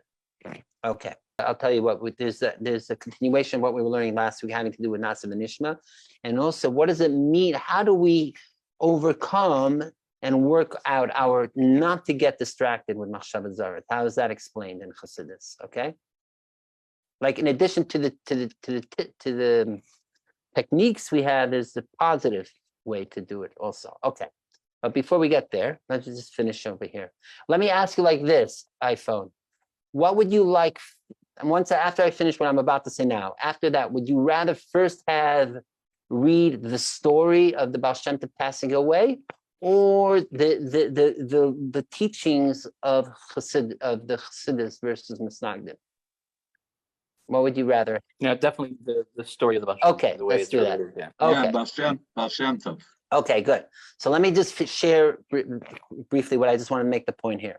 Now, as these three, Moshe, David, and Baal Shem Tov, right? So their name, Baal Shem Tov's name was Yisrael. So, by the way, if you just mix around, it spells out the word miyad. Moshe, Yisrael, David. Take it from miyad mamish, like the Rebbe would say. Actually, in one of the Rebbe's later sikhs, there's a footnote that says miyad stands for Menachem, Yosef, and Deiber. The last three Lubavitch Rebbe's also. So what's the difference? What does Moshe and David and Baal Shem Tov represent? It's similar to what we were speaking about before. The three levels of the world. There's a way the world could be just mainly spiritual. There's the way the world could be manifested more physical, but not fully transformed. And then there's the way the world could be physical, qua physical, and made fully transformed. So as we read before from the Medrash, and we know from Chumash, Moshe is the one who transmits. He goes up the mountain to bring the Torah, and then he comes back down.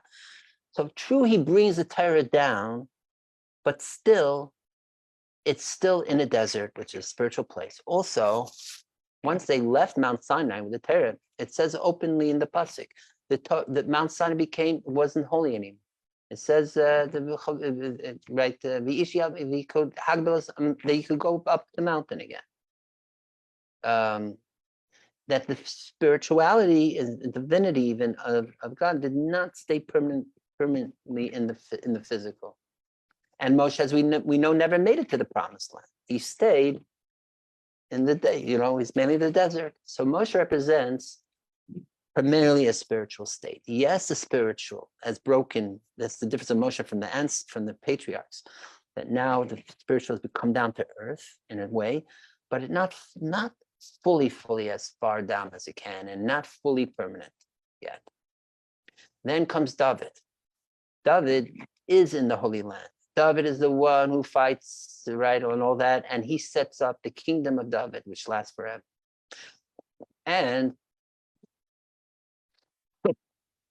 in the Holy Land, in Yerushalayim, right, and sets up for Shlomo to actually build a temple and all that. So David already represents a way of making the physical more permanent on the land of agriculture and all that, and in an everlasting edifice, unlike the Mishkan, which was still prefab, like temporary. So David represents being even more down to earth, but still it's in Israel. Still it's Israel, which is a holy land, it's from beginning to end, where, as we know, everything was more refined, even in the physical in Israel. Okay. And it was pre-Gullus time. It was a time of when the people were safety, security, the kingdom of David and the people. Then comes stage 3, and that is when we are in exile, not in Israel. We're in Europe, wherever it was, and that's where the Baal Shem Tov appears. And there we're saying so that Baal Shem Tov represents bringing the highest states of holiness to even the darkest places in the world, and in a way that even the physicality, which doesn't have any shine on it of spirituality, even in that, can be fully manifested with the divine. So these are the 3 stages that these 3 personas represent. By the way, they all 3 are called, were leaders, kings. Moshe was called Vahi B'Shem Melech, was a king, King David for sure. And Baal Shem Tov was like the king, the founder of Chassidus, who brought it down. So now with emphasis on the 3rd, Baal Shem Tov, this explains why also the Baal Shem Tov, and one of the great innovations, the Chidushim of Chassidus, is that you could serve God not just in prayer, Torah. Moshe represents Torah, right? Moshe gave a parasam, which is up down. Bring down. David, King David represents prayer. The whole Tehillim is prayer, right? Is prayer, supplications. It's bound him up, but still spiritualized. It's still not in the tangible physical. It was the Baal Shem Tov who would go out to help another person in the marketplace and be involved with the simple people and all that. He was the one that really brought the divine essence of into the most lowest and physicality, qua physicality. And therefore, and I don't know if we'll have time tonight to go through teachings, but there are teachings galore. That's the whole Vart of Baal Shem Tov, that b'chol masechi leishem shemei, b'chol drachach you can know God in all your ways. And there's Torah's galore that the idea of dveikus is even when you're walking down the street and you're dealing with another human being. Let me see if I could pull up really quickly. Maybe there's one I could just show, just so we say a teaching. Let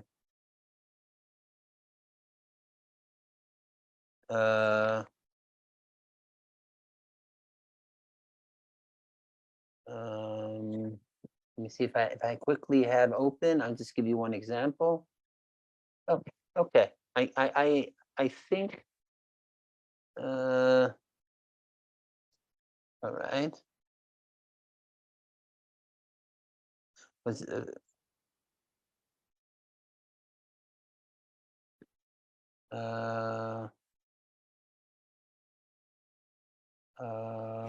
actually, the ones I'm looking at is more emphasis on learning, but like in the Tzavot Rivash, he says it openly, and many times.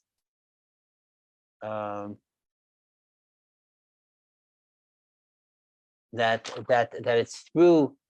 In fact, there are places Baal Shem Tov says that that there's something accomplished that you can accomplish by not learning, by being in the world and being involved in physical activities. Okay, so that is, by the way, one of the tensions between Chassidus and Misnagdim, because Misnagdim give so much of the emphasis that it's all exclusively about Torah. Anything else That's is the part about secondary. Chomer. Oh, very good, very good. Thank you very much for pulling out a Torah.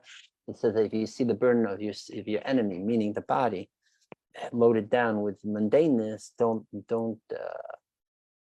run away from it, but help it out. Meaning that to be involved in the physicality of the world is a way to serve God. Yes, that's one of many teachings. I was looking specifically for places where he says that the idea of dveikus itself is in the world. Okay, maybe as we go along, I'll pull it out. So here too. Actually, we're going to see soon. Actually, you know what? This is going to be a good segue. Let me do like this. We're going to look at a vart and the continuation from last week, which I think makes this point, and then we'll go to the story of the Baal Shem Tov. Okay. So Let me see where the window is. And that way we'll get it all in, okay? All righty. I don't have too many windows open. All right. So last week, for those, I'm not going to go over it again because that otherwise we'll just be repeating every week. But in short, when we're speaking about the 3 steps of Achna, Havdalah, Hamtaka, right? So the 3 S's or Hayes, S like surrender, separation, and sweetening. And we said it doesn't just have to do when we times of davening, but even in interpersonal ways. That if you see something negative happening to someone else, be aware that it's happening for a reason, for us to discern that we have some similarity of that person's unwanted behavior in us, for us to work on ourselves and do tshuva. So it's only through hanging out with other people, being sociable, and even seeing flaws in others, that we're able to work on our own personal flaws on that certain level. And from that, we segue into what do we do if there's disturbances while davening or learning? How do you deal with it? So as we said, that you contemplate that this has been divinely sent to you, the person, to become overpowered, become stronger in his davening, and it's all for a purpose, to serve God. And again, we went into minute detail what this means last week, and also as enlightened a bit with the way Dr. Ed explains it in Tanya. We're not going to go there because you could watch or listen to the recording from last week. But here we're just going to go to the next part of it, and this is going to make the point that we said, and it is v'ha'ikar. You see on the screen, the most important thing is lahavin sh'Hashem yisbarach b'chol makom b'chol tzaka, that God is in every place in all your dealings, meaning even not just in the synagogue or the yeshiva, but even in your workplace, even on the street, God is there, and anything that happens is God is part of it.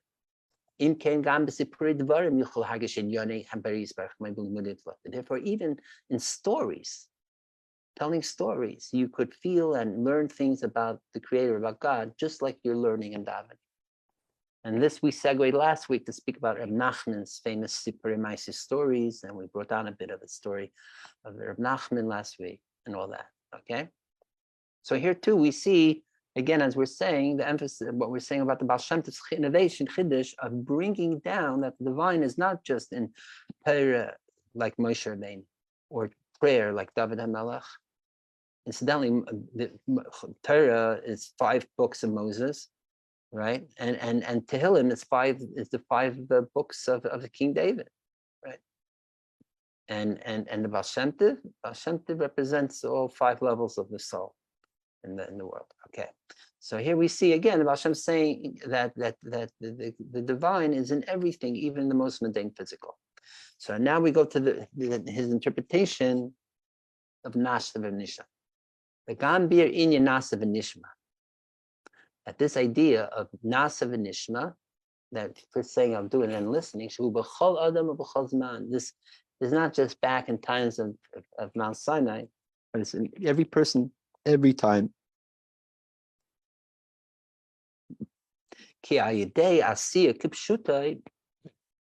Because through doing a physical act, you see, not even a mitzvah per se, not even doing a holy deed or ritual, but even doing something like I don't know, purchasing in the store, taking out the garbage, shining your shoes. This in that nasa, you see, he's interpreting nasa here not just to follow the Torah mitzvahs, but nasa, anything that a human we do in this world as physical sentient beings. We do an activity in this world. Through this, yuchol lishmaya ulahavin, we could hear and comprehend how this is a teaching in our serving the Creator, Hashem, God.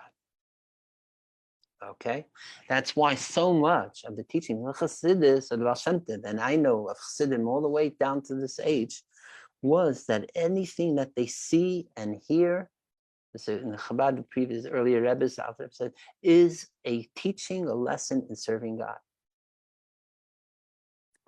There was one of my great mentors was the famous Chassid Rabbi Mendel Futerfas, who wound up in Soviet gulags for like 15 years.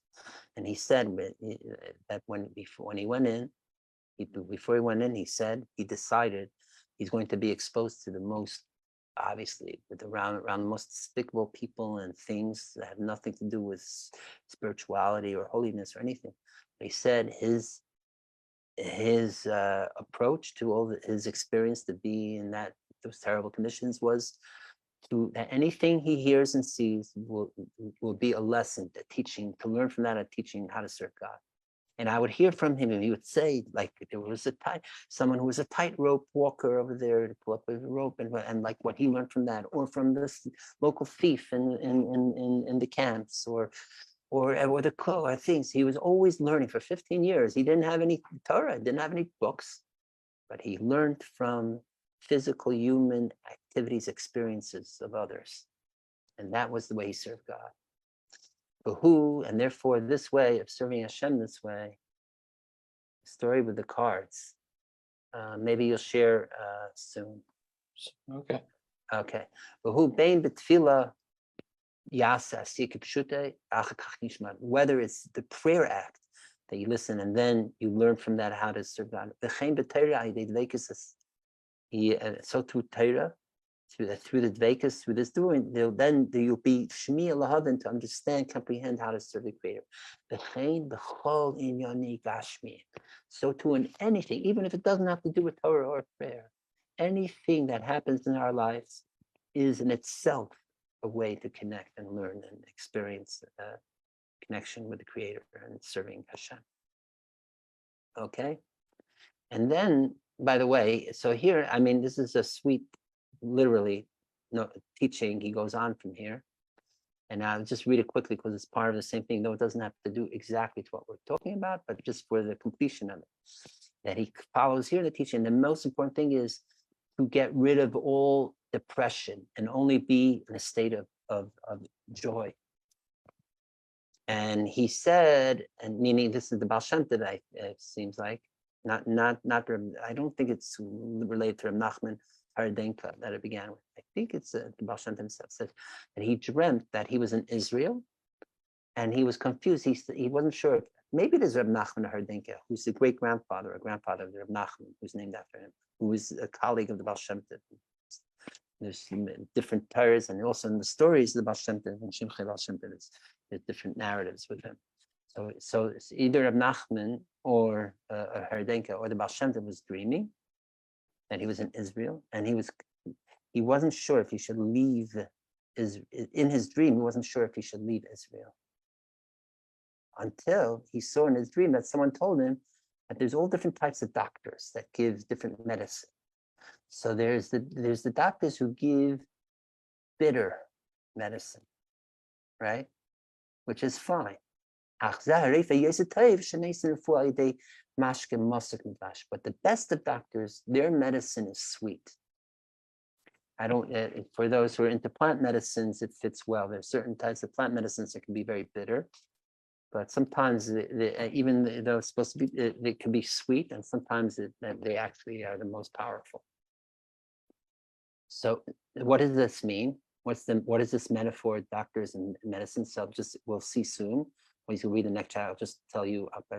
Bitter medicine means doing things, being in a state of like fasting too much, or being too melancholy or somber in one's serving Hashem, being too serious and so on. So that is bitter. That's not the way to serve Hashem. This is another great teaching Hashem did. And in fact, something the Baal Shem Tov, actually, is one of the few authentic letters we have in the Baal Shem Tov, is he writes, and I think it's to tell Yaakov Yosef, maybe to someone else, telling him to stop fasting and all this stuff. That's not the way to serve Hashem. And here he goes further. When you know, this is what we just said.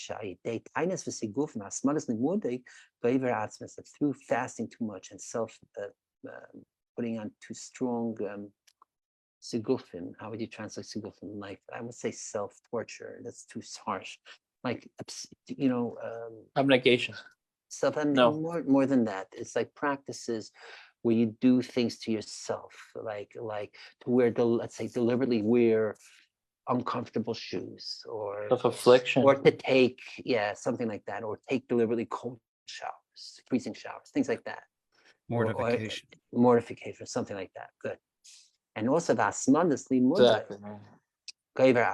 and you see, this is an interesting insertion here. It says even learning too much could lead to depression. People who are just too fixated on learning and make it like some morose activity, like become too serious, somber in their study. That's also not good. Then why? Because that builds up too much depression. And then what happens? He says that. Wow. Yeah, he says, and moreover, what happens? Then there's what we spoke about in the past weeks also. Then you get too spiritual arrogant. Then you start judging other people that they're not as lofty and holy. You become holier than thou. You're not acting like it. And then what's happening? Then you're being so condescending spiritually to other people. Then you're saying others are just not worthy to even exist. And this is where he brings in the famous story of Shimon and Yochai and his son, who after 12 years leave the cave, and we know what happened when they encountered people and they were forced beyond the basically blazed their way. They couldn't deal with the real world. They had to go back for one more year into the cave, so they were able to integrate, right? So this whole way of fasting and self-mutilation, all that's the bitter medicines. On the other hand, this medicine, the sweet medicine, that which is, like we said before, that if you hearken, you observe that even negative things that you see in others that they're doing, not only you don't judge them or that what we call being malam b'tzchus, giving them the benefit of the doubt, or even learning, but you're saying even if it is something that other person did is terrible, but that is in order for my personal self-improvement, because I have a little bit of that similar activity in some way in me. With such way, this is a sweet medicine, sweeter than honey, and that is able to bring great mercy in the world and all people. And then you know that Hashem is in every particular detail of this world and following it. And that's the best sweet medicine without any self-torture Sorry, by doing what, Baruch? By observing, even if there's negative in the other. That's what we were reading from last week. Like see someone, I don't want to go into details of examples. Just think of someone shouting his head up and cursing on the street in road rage or something, right? Right. So rather than judging that, oh, that guy's just an a-hole or something, you say, why? Well, look at anger. Guess what? There are times in my life I also blow up in maybe not like exactly like that, but there are things, and and how should I deal with it and overcome it? By the way, this lesson of if you see something even negative, someone else, to learn for yourself is actually a great. There's a story with the second Lubavitch Rebbe, Reb Dave Ber of Lubavitch. I should say second Chabad Rebbe. That he was so. The story is that. And there's two separate stories, but it seems like they're related to one. I read one part in one place and one in another, but it seems like it's the same story. That okay, to go into the details. Okay, so the difference of a Rebbe from a therapist is what, and this is something very important for anyone out there who's thinking of becoming a Rebbe. Whereas a lot of therapists, their approach is to be The therapists charge lots of dollars and the Rebbe gives out dollars. Gives out dollars a good way. No, the Hasidim would put in money in the pigeon to the Rebbe, by the way, part of it also. But I hear you. The point made. One is, whereas like most therapists, though it's changing these days, is to be to be impersonal, be objective in the name of objectivity. The Rebbe actually is supposed to find in himself something that's similar to whatever the chassid is going through, to be able to relate to the chassid. So you're thinking the tzaddik is such a holy of holiest, and then chassid comes in with his problems in work, or I don't know, family with his wife and things like. It's like two worlds coming together, but still the tzaddik the Rebbe has to find in him something a little bit. And that's why a lot of the effort of a Rebbe, of Yechidus, had to do with that, working on themselves. And they would even sweat inside on the once in a while, they would even have to ask the chassid to leave the room of the Yechidus, of the private audience they're having, for the Rebbe to think into something that can relate to. So here's an extreme example of this. And what I'm about to tell you, I've seen written. Actually, I gave a copy of a whole bunch of stories that are not printed, that were typed up from the manuscript. I actually gave it to Reb Zalman Schechter at Shavuot Eilat Chaim, maybe year 2002 or 03. And he was very happy. He told me the next day he stayed up that night reading it. Yes, iPhone. Yeah. So the story is that there was a chassid of the Alter Rebbe, the first Chabad Rebbe, and he was a great chassid, a young chassid, and out of being a perfectionist spiritually, there's the whole thing, the chassid, before you travel to your Rebbe, to work on yourself, to be ready, prepared to receive from the Rebbe. So he was such a perfectionist that he pushed it off. It was like Tishrei time, and he said I'm not ready yet. He pushed it off to go through Rebbe later, and so he pushed up again and again until. But after a while, it was a very extended period of time. He wasn't visiting the Rebbe. But meanwhile, in whatever ways or other, he started slipping the other way, and he started being a bit callous here and there in his spiritual practice, and he even started hanging out with the local priest of this town, debating Judaism or whatever other things. Now, as it happened, this local pastor had a beautiful daughter. And being in the house and what have you, they fell in love. He was attracted to her and what have you. And eventually he fell in love with her. To make the long story short, basically he converted. He married the daughter of the local priest. And they were together for a while. Then one day, out of there's some disease or what have you, this Christian beautiful wife passes away, dies, and she's buried. And this person, this chassid, and was so broken by this loss and overwrought and desired her so much, even now that he actually went to the cemetery, dug her out, a fresh grave, and whatever relation he had with her, what we call these days necrophilia or whatever you want to call it.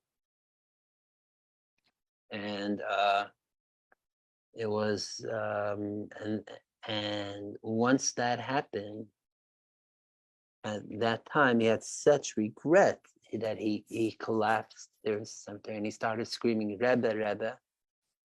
And he dragged himself, and without any preparation, he just went straight to Lubavitch. By this time, the Alter Rebbe was already passed away. Now it was Rebbe Beth, and he comes straight to Lubavitch to see the Rebbe and to get a tikkun, to do tshuva.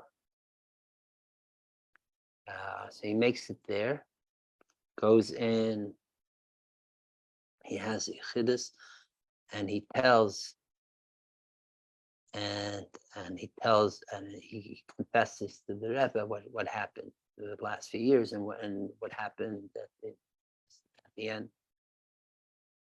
So the one version of the story, and this even the Rebbe has in his first Maimer Bas Lagani, if it's, we say it's all related, that the Rebbe rolled up his sleeve and showed the chassid that how his arm was shriveled, or had some defect, or something was damaged, and he said, "This is me taking in that negativity from you." And the Rebbe, he was even physically, it was manifested.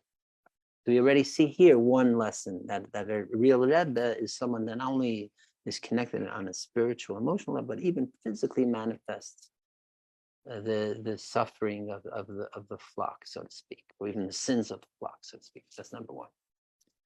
The other part of the story, which is to the point here, is that this was such an extreme type of sin, right? As we said before, the Rebbe has to find in himself a similarity. So what he tells the chassid to leave for a while, leaves in his room chamber, so he could contemplate and find something in himself that could be. You think, wow, what does the Rebbe have to do with acrophilia? He pulls the chassid back in, and he gave him a tikkun what to do. So what did the Rebbe find in himself? But here it is. As we know, based on Kabbalah, especially Lurianic Kabbalah, the whole idea of whatever we do, prayer or learning, is making yichudim, making unifications, which is similar to the populations of male and female, right? Yichud kushabrichu and shchite, masculine, feminine of the divine, and that is a wholesome unification on a spiritual level. What happens if you daven in a way that doesn't have 100% kavanah? And what have you? We spoke about in the past, like angels without wings. If you don't have the fear and awe and love, the two wings.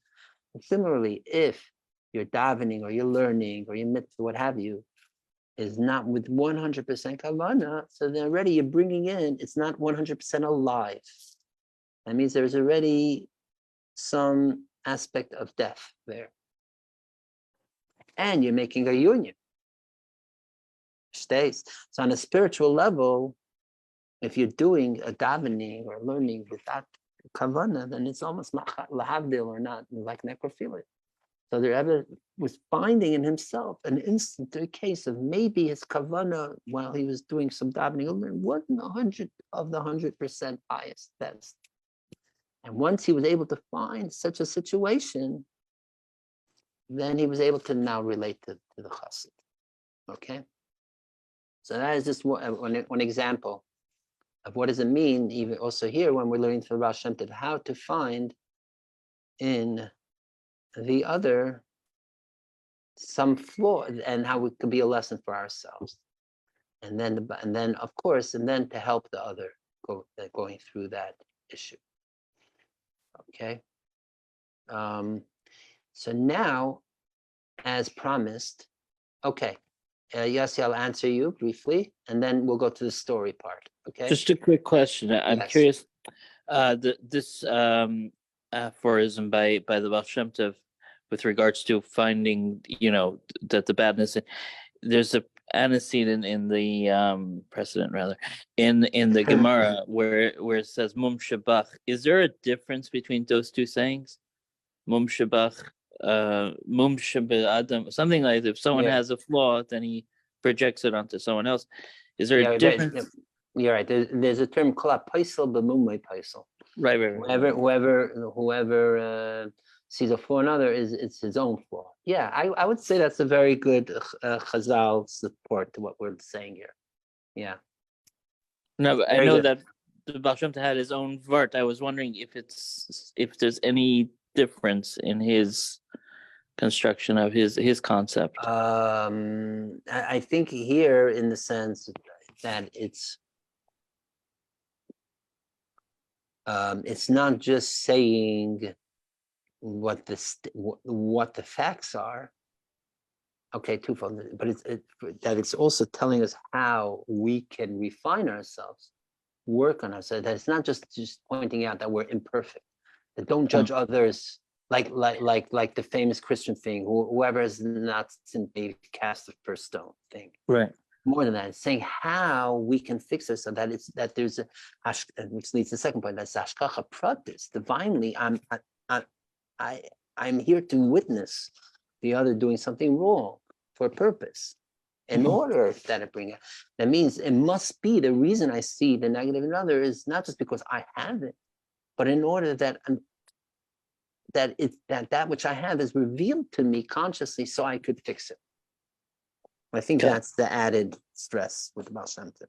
Okay, thank you so much. But yes, and thank you for pointing that out because that's really pertinent. So what we'll do is we'll read from the Shivchei Baal Shem Tov about the passing of the Baal Shem Tov, and then if we have some time, maybe we'll do one more Baal Shem Tov teaching on specifically on things like having to do with Havana or Machshav Zara and such. Okay, so. So this part, so just we don't have to. Now's not the time to go into all the details of what the Shivchei Baal Shem Tov is and all that. Basically, it's the first book of stories and even biography of the Baal Shem Tov. It was published in the early 18 teens, like 1813 or something, but it's based on manuscripts that were circulating for decades. Already starting within the decade or two after the Baal Shem Tov's passing, 1760s. So even already possibly from the 1770s and up. Then it seems like the main collector of these stories, which are these vignettes, like anecdotal stories, is someone by the name of Davber of Linitz, I think, who was the son-in-law of one of the Baal Shem Tov scribes, and who was hanging out with the students of the Baal Shem Tov who were still alive after Baal Shem Tov and others.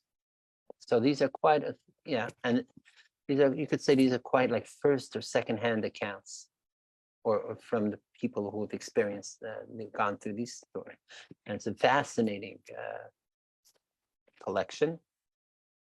Everyone, especially academics, go over it like with tooth, what do you say, tooth combs or something, right?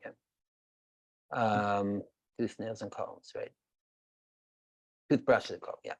So and now, when it was published, it was actually published by a Chabad Chassid who had the printing press in Kapust, I think it was printed. And there he inserted the first quarter or third of it is actually the early stories of the Baal Shem Tov, how he came into the world, his old father, how he was born and grew up, and how he became a teacher, a Malamed, and all these really far out stories there, until more or less the time when he began revealing himself. There's that early chunk, and then it goes through all the different stories of Baal Shem Tov. And now that early part of from pre-birth of Baal Shem Tov till he was ready to reveal himself, the publisher says this is what he received or even possibly heard, I don't know what form, or received from the Alter Rebbe of Chabad, which is interesting because we don't really associate the Alter Rebbe with being owned to storytelling. But that's the way it's published, and then the rest is the stuff from Davber Linitz. Okay, so now at the end of this whole collection, the last couple of stories, not mamash in the end, there's about the passing. Okay, just giving you the context here. So here we are. So he goes. Echtev ksas. I'm going to write a bit neptirasa about the passing of the Baal Shem Tov. He passed away the first day of Shavuos. The earlier part, he speaks about a couple stories before about the passing of his wife, and that why he didn't want to remarry or something like that. Okay, but now we were dealing about Shem Tov. So he says, so here you already see Shivchei Baal Shem Tov, which is translated as in praises of Baal Shem Tov. He was already passed away the first day of Shavuos. I see your hand up. iPhone, anything brief, or is that from before? Sorry, from before. I'm putting it. Okay, all right. So now, we're giving the backstory. What led up to the passing of Baal Shem Tov? That the Pesach Shekaydim Zeh, that means 7 weeks before Pesach. The famous Pinchas Karetz, one of the main disciples of Baal Shem Tov and great also writer, receiver of the Baal Shem Tov. So he was visiting the Baal Shem Tov. And he was a little weak about Pinchas Karetz.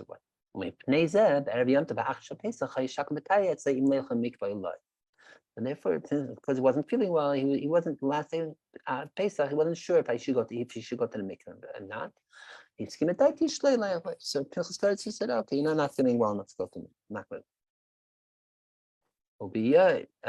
That was that means actually this means erev shishal Pesach. That's what it means. Okay, so he didn't go to the mikveh for the last days of Yom Kippur for shishal Pesach. Pesach. So now it came Shmishal Pesach with Tefillah. The Pinchas Kartzer is davening, and he had a vision. So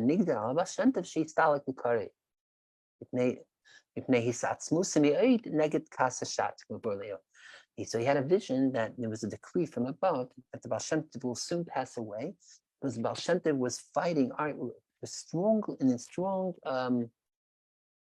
struggle, fighting against the cult of Shavuot Tzvi, the Sabbatian.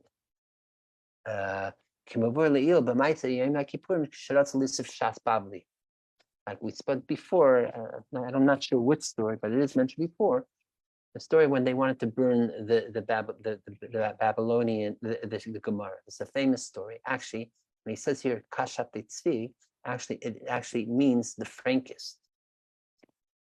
The earlier Frankism, you'll see here, and Yaakov Empton and others describe it, still see it as a continuation of Shavuot Tzvi. As we know, Yaakov Frank was initially influenced, and he started off his cult of Frankism as an extension of Sabbatianism, actually the most radical faction of Sabbatians, Shabsai. And it was only later, especially when he came back to Europe, and later when he was challenged to convert to Christianity, that you could say when he Islam. To Christianity. That's the difference. Frank had that. Okay. Right. Frank. So when he converted to Christianity, that is when it seems like you could define it as different than Sabbatianism. So it has its origins in Shavuot Tzvi, but it became its own creature or monster, even if you want to call it. And part of that was the famous disputation, I think it was in Lvov, right? In Lviv, as they call it now, of the Talmud. And that is when the Frankists sided with the churches to debate. They were called the anti-Talmudists, they were calling themselves then. And I forget which year, it was 1758 or 9, maybe it was 1759, something like that. Right before the passing of Baal Shem Tov, like a year or so before. Pavel Manietsky and what's his name? Jay Michelson have written books on Frankism in the last few years in great gory detail. And if anyone wants, I was about to ask you. You could Mark, look it up. What was the name of the books again? One is Mixed Multitudes. That's Pavel Manietsky's book. He's actually the more of the scholar and historian, and he knows Polish, and he's gone through all the materials. Jay Michelson's book, I don't recall the title. It was a finalist for the National Jewish Book Award. It may have won the National Jewish Book Award. I don't remember. But I would say they're both worthy of reading. I personally have not read either in detail. So again, what I have read about this period and other things is more from original sources, or from the way it's brought down also even in Hasidic sources. The previous Rebbe in Likutei Deburim has his version of it. And that was that the Baal Shem Tov sent his student of Chaim Rappaport, author of the Heshiv Kayin, Responsa, who was involved to defend the Talmud. And the great story and miracle from the traditionalists, from the first side, is that the priest who was supposed to go and burn the Talmud actually suddenly died before it could happen, and that's what saved the whole Talmud burning. So this and other things, so apparently Baal Shem Tov was having was warfare with the Sabbatians. There are other places in Shivchei Baal Shem Tov earlier where he talks about Shavuot Tzvi as being an aver meduldal, like a limb that's hanging just by the skin, so it's like a flapping, hanging limb to the body of Israel. And it was just barely holding on to Judaism. But then Shavuot Tzvi's ego, arrogance made the final severance. And that's how Shavuot Tzvi fell off the body of Israel, so to speak. Other places, the earliest stories here, Shir Baal Shem Tov, is that there's even at one point the Baal Shem Tov and Shavuot Tzvi have almost a showdown, fighting it out, like some place between earth and hell, like in like some place in the abyss. When I read that, it reminded me, I don't know if you know one of the final stories of Sherlock Holmes. He has this something where he also falls down and has some fight out with some villain. That's what it reminded me of.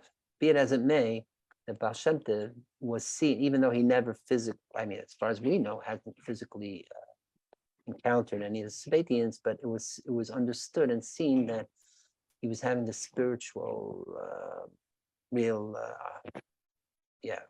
fight against Sabbatianism. So it was almost like, what again? Is it true? Elie Wiesel says that supposedly in that narrative he couldn't redeem his soul or something. Is that how it goes down? He said he couldn't redeem because different ways to read it, but I would say that he couldn't redeem because it was saying that he already cut off entirely, especially after he converted and all that. That's the understanding. I haven't read it in a long time, so I don't want to read too much or misquote by heart. But there. Academics read that story with fight with Shavuot Tzvi one way and traditionalists another way. I forget who was it, Liebes or someone, as the way that the more traditionalists don't like, whatever it is. The general point is that it was understood even in this time that Baal Shem Tov, and this is something very fascinating to be aware of, that that Baal Shem Tov was seen as the superhero almost, that fighting the nemesis of Shavuot Tzvi, the spiritual superhero. And that in fact that possibly the whole Baal Shem Tov innovative way and Chassidus and all that was to be a counter force to Sabbatianism. And it explains a lot of things. Why, like, for example, like there's certain teachings of the Baal Shem Tov that can sound like it's teetering on the edge of I don't want to call it full antinomianism, certainly not. But as my teacher, Professor Elliot Wolfson, coined the phrase for Hasidus, hypernomianism, not antinomianism. Like in a way transcending the law in a way, but still anchored in the law, still observing the law. There, okay? Aver Medilda, that's it. Yeah. That's what it is, iPhone, yes. I saw it in the chat.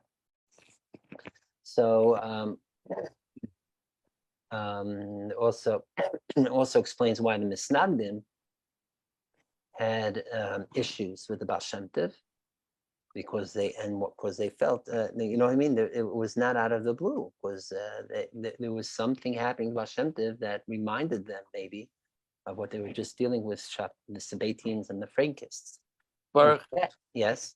Sorry, in this connection, don't we always have that in their camp itself, the author of the Mesilas Yesharim was suspected and was raided for those very reasons as well? Are you familiar with that? Yes, or Ramchal, right? Ramchal, correct, yes. Yeah, but at the same time, Ramchal openly wrote and gave into Rabbi Yeshaya Bassan, was his teacher, and others, and he wrote openly that he's not, and all that. But you're right, they were initially alleged, and there were others. He wasn't like Nehemiah Chiyun, who was openly Sabbatian, the first one to actually openly publish Sabbatian material, right? So not like that. Right. But yeah, so I mean, Rab Chal is accepted. Even in his time, he was more or less, I mean, he was seen as also on the margin for being too much, writing his own Tehillim Psalms, even being too much into writing his own like non-sacred literature, even speaking about visions, things that were also reminiscent of those in the Sabbatian camp in a way. But ultimately, he never preached abrogating Torah, things like that. Though, and again, so a lot, but right. So in a way, actually, when it comes to actual teachings, you could Hasidus would have more. This is what I think, that Hasidus would have more that could be distorted by Misnagdim to say, oh, this is This is, and like the Sabbatians. And I mean, a lot of our project that we've been going through the last with the series is, and especially more recently, is to show at what points the subtleties of it, meaning that the Hasidim, like on the one hand, the Hasidim were not crossing that line to Sabbatianism. But on the other hand, the way that ideas were expressed allowed enough interpretation by the Misnagdim camp to accuse them of being Sabbatian or being heretical in antinomian ways, right? That's what that's this whole thing of the Machshava Zara thing, alien thoughts leads to that. That's what we were saying before, that Misnagdim were interpreting it, that the Chassidim are saying you're supposed to have alien thoughts while you daven or learn in order to elevate. Whereas what I would say personally is a more accurate reading is not that it's not really about alien thoughts, that of course you should not have, but if unconsciously and helplessly they do fall into your head, then how to deal with it. Not that you should initiate by one's own initiative to start thinking things outside of prayer.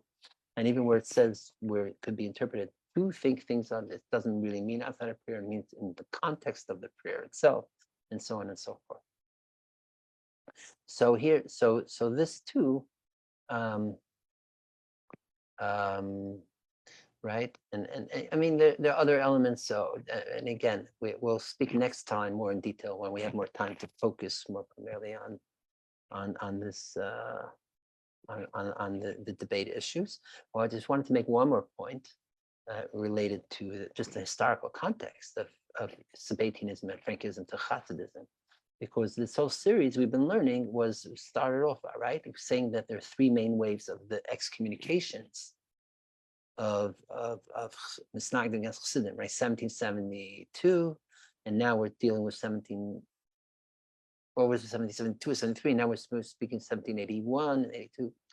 Now, if you look at the language of the nusach of the excommunications, so the early 1770s, Misnagdim against Chassidim, and in 1782, they are actually echoes of the chayrim, the excommunications they put out. I think actually the year was 1757 or 1758 against the Frankists. So they already had the experience of putting the Frankists into excommunication and writing it up and doing the dissemination of it to different towns and in the marketplace in a way that everyone could hear. That was then 1757 or whatever, late 1750s. So therefore, when it came 15 years later, where the Hasidic movement was what they saw as going out of control, they just continued in that way and just wrote it, updated almost the excommunications to fit the current situation of putting the Hasidim into Chayr, excommunication. Just showing you how much there is a linkage of the Frankist phenomenon with the emergence of Chassid. Okay. Anyways, let's continue. So because Reb Pinchas Karatz saw that there is this kitrug, as we say, this thing, the divine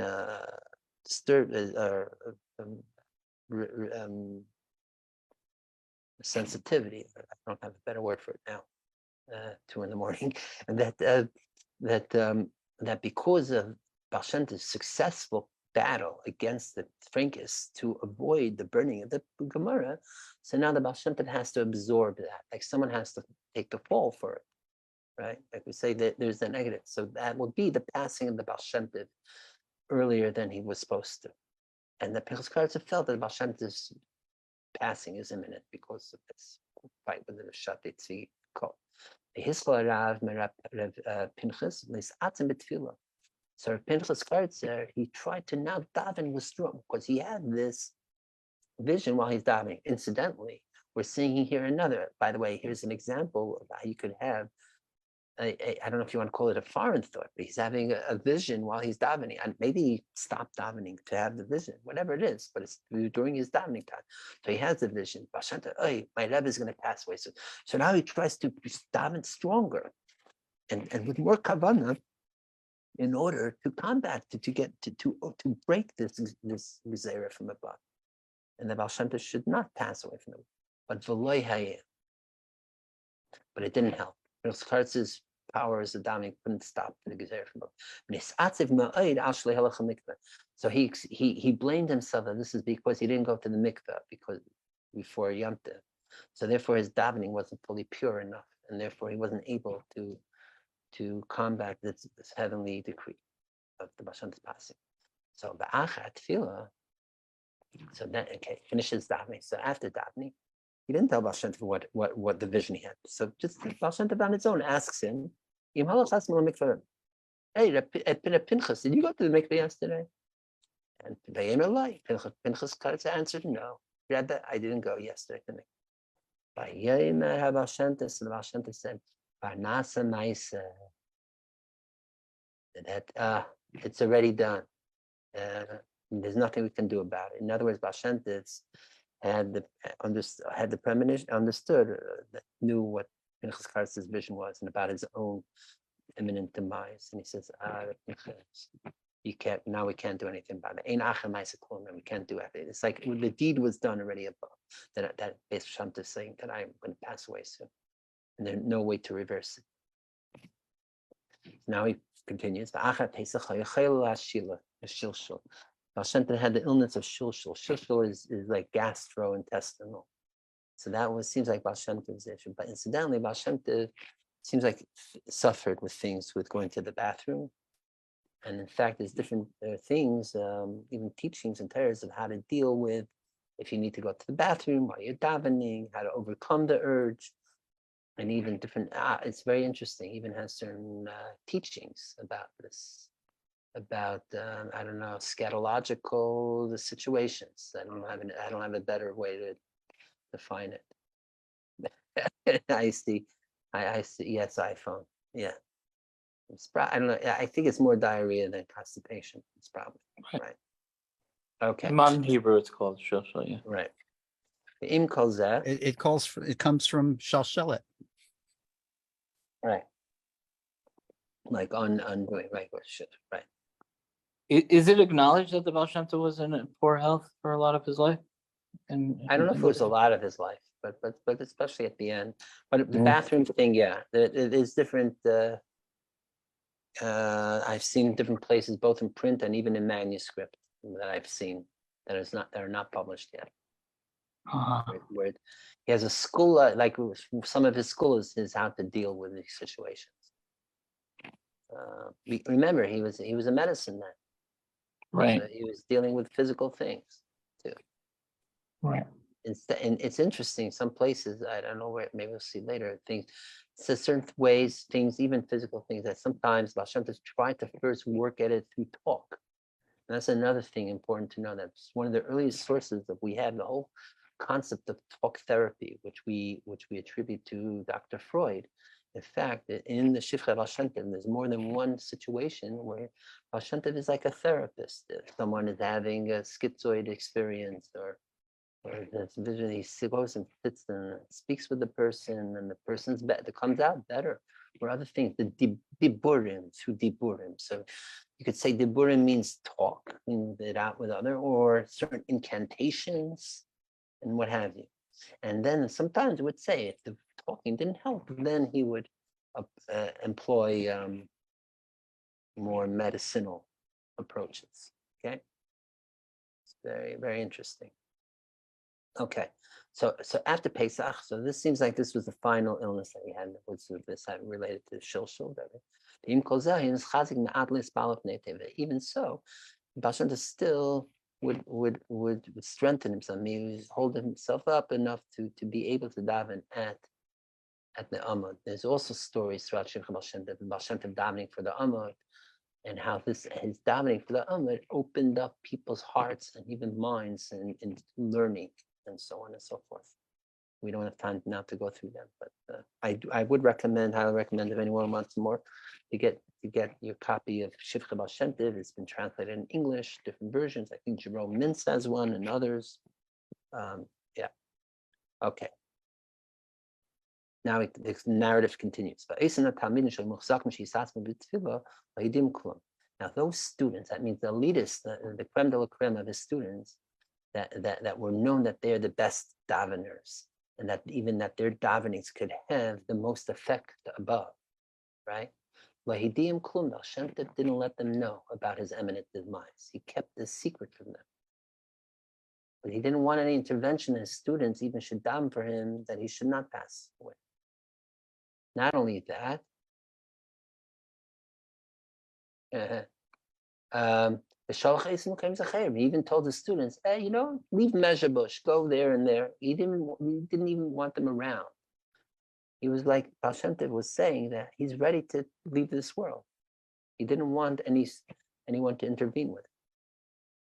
However, Rav Pinchas Karetz didn't go back to Karetz or wherever. It's probably because Pinchas Karetz already knew what's up. It doesn't say openly, but it's implied, and it's probably Pinchas Karetz kept this secret from the other students, from his fellow Talmidim Chassidim. Okay. So now a few weeks go by. This is how it goes by. So Belel Shavuos Eve, right? So what Nes Anshe Skula say, we need to allow, let's pick an arizah. So everyone got together to learn to do the Tikkun Shavuos, like the way the arizah said to go. So by the way, it's totally unrelated, but just make a note that, by the way, if you want to say the beginning, what is the beginning of the emergence of the Shavuot Tzvi movement? It was also the night of Shavuos of year 1665. That is when Nathan of Gaza had his vision that Shavuot Tzvi is the so-called Mashiach, and that started the whole movement. And so there's something about the Shavuos Eve. Okay, so but back to the Baal Shem Tov. So they got together to do Tikkun Arizah, right? Tikkun Chalel Shavuos. But so Amar Lifneim did the Torah. So Baal Shem Tov started saying Torah to his students on what subject? On Inyan HaSeder, Inyan Matan Torah, about the Pesach Seder and about Matan Torah. Suppose linking Pesach to Shavuot, some great Torah. But Baker, so then the next morning, Shavuos, first day Shavuos in the morning, Shalach Anshe Skula, so he called for his close people, that they should all come together. So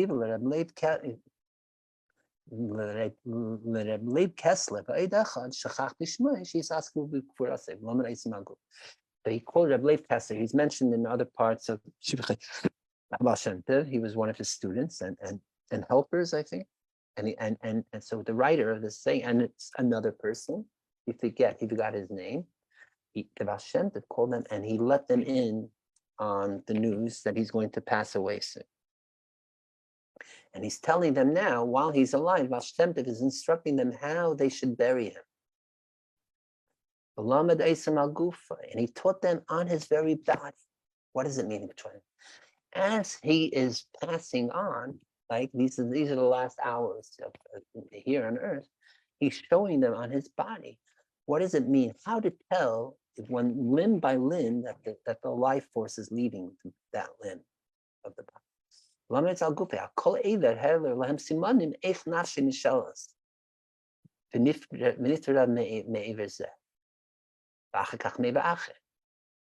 He's showing them how it's like the life was leaving the toes and then the feet and then the legs, whatever it may be.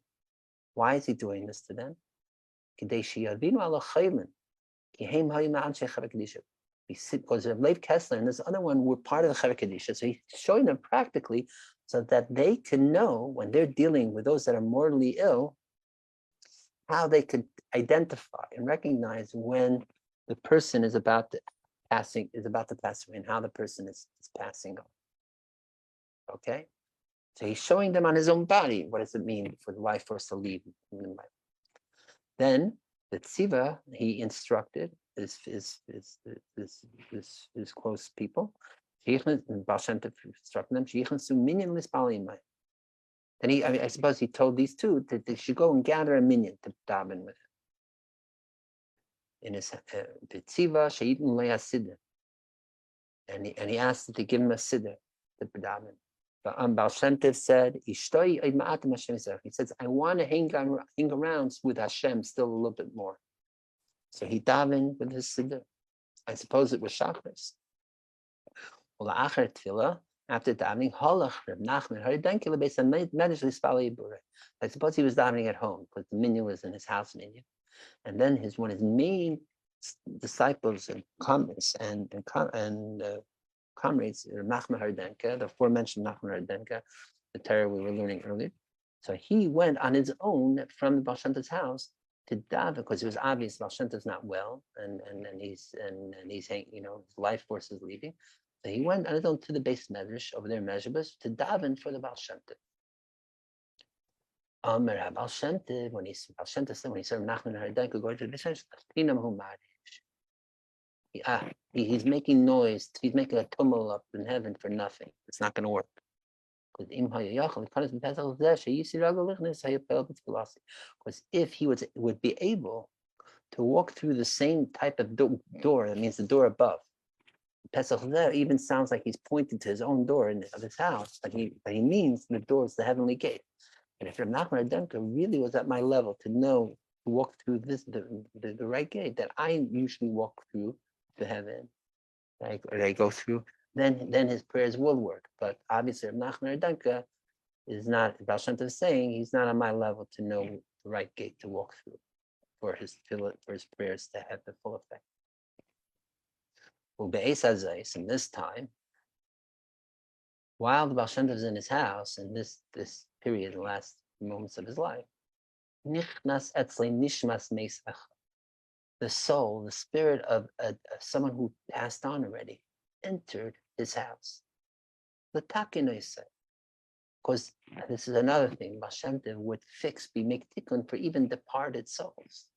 And they would come show up to him, even as spirits in his house.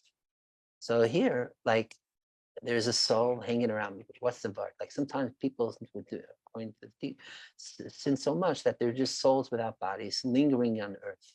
And they need a tikkun so that they could be released and go back up in heaven.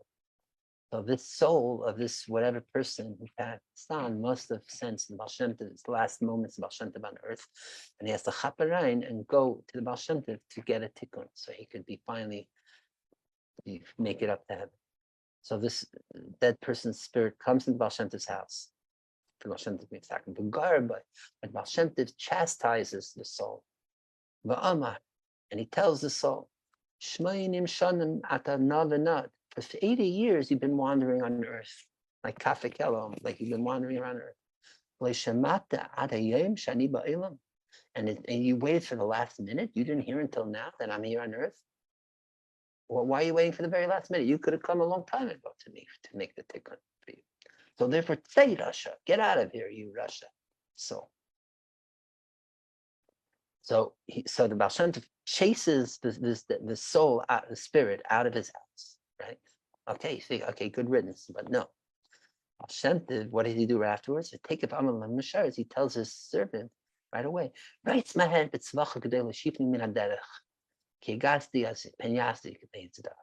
the spirit flew out of my house, but now it's going down the street outside. And the spirit is in such uncontrollable state that it could damage people on the street outdoors. So now run outside quickly and tell everyone on the street to go away, get off the street, because the spirit is running loose and it could hurt people. And guess what? The whoever's writing the story says, so it was. That the spirit did hurt or damage the young woman of the daughter of the Shamash of the town of Mezhebus. So not everyone was able to escape in time. Okay, now the servant of Baal Shem Tov comes back into the home of Baal Shem Tov. And he hears Baal Shem Tov Amar. He hears Baal Shem Tov speaking. No one's there. He almost looks like himself. He's saying aloud, I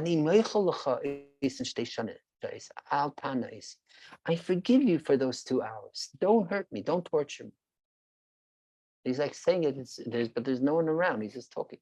Amalei Hashem, so Hashem insistent asks him, "Me ruma losim dat." So Rebbe, dear Baal Shem Tov, who are you talking to about to forgive the 2 hours? And so Baal Shem Tov says, "Einat harayis malcha maves." Don't you see the angel of death? That he's right here in the room with me now? Because usually the angel of death would always be afraid of me or would run away from me. Idami imshi. Like people say, like people say, to chase away the angel of death to the place where black pepper is grown. There's such a thing. Again, like they say, to chase away the angel of death to the black mountains. And Baal Shem Tov always, normally went throughout his life, had the power, and he would just chase away the angel of death from his presence. But now, and now Baal Shem Tov says, now that they from above, they gave the angel of death permission to have power over me. Look, the angel of death grew wide shoulders. And he's all happy. I'm finally getting to chap the Baal Shem Tov now with death. So that's what Baal Shem Tov is saying. Basically saying, I have 2 more hours here on earth, so don't bother me, don't torture me these last 2 hours on earth. Okay. Now it continues. Now all the people of the city came to the Yom Tov. It must have been after davening and whatever, in the afternoon already. And all the people came to see the Holy Baal Shem Tov in his house to say good Yom Tov to him. And so they all came into his house. Amalek named the Torah, and the Baal Shem Tov said again more Torah to the people who came to his house. And then during the meal, must have been the Yom Tov meal, the first day. Doesn't mention if there were blintzes or not. Anyways, Siva Masharis, he tells his assistant, to fill up a large plate with honey and present honey on the table. But the assistant filled up a small plate with honey. Amar. So the Baal Shem Tov said, Ein shilton b'yamamavis. It's a paraphrase that the one does not have control on one's day of death. The literal meaning is that one doesn't have control on when one will die, on which day the person will die. But Baal Shem Tov is interpreting more that the day that you die, you lose control of the situation, of what's supposed to happen. That I feel that even my assistant, my Gabi, doesn't listen to me. I asked for honey in a big plate, big, and he given me a small plate. Okay. And then the Baal Shem Tov said, I suppose to those assembled in the room, Ad kan gamalti imachem. Until now, that means until now, my whole life with you, I was the one bestowing chesed, kindness, mercy, generosity to you, right? Because that's, again, Baal Shem Tov was goyma chasadim, do good, as we were speaking about earlier. But now, and now it's time for you to return and bestow chesed, generosity upon me. This is the idea that taking care of a nifter, someone who passes away, is the inyan of goyma chasadim. Right, so he's here again intimating that his end is very near. And it's time for now people take care of him.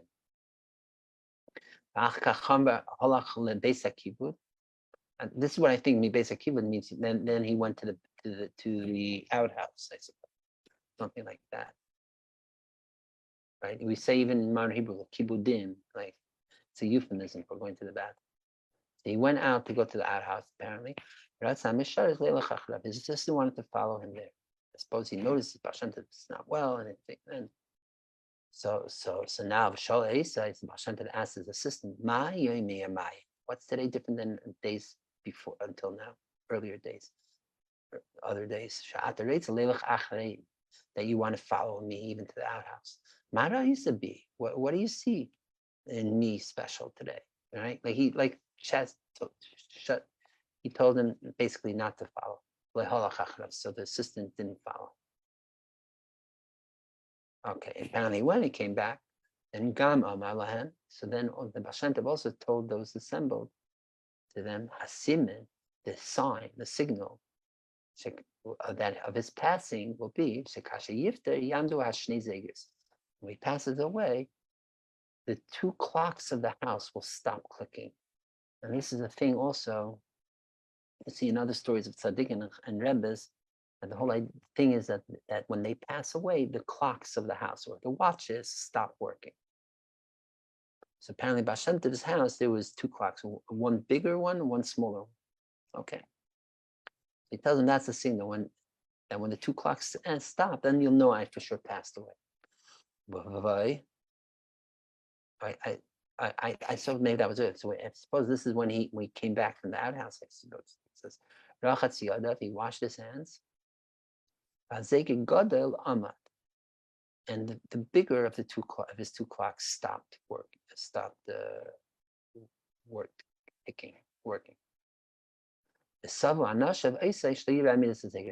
people didn't want the Baal Shem Tov to realize that the big clock already stopped, so they stood surrounded and they like covered, standing in a way that the Baal Shem Tov couldn't, that blocked the vision of seeing the big clock that stopped. But still, Amalahem, the Baal Shem Tov told them, don't think you could cover it up. I know that the big clock already stopped ticking. And I'm not worrying about myself, about my passing. I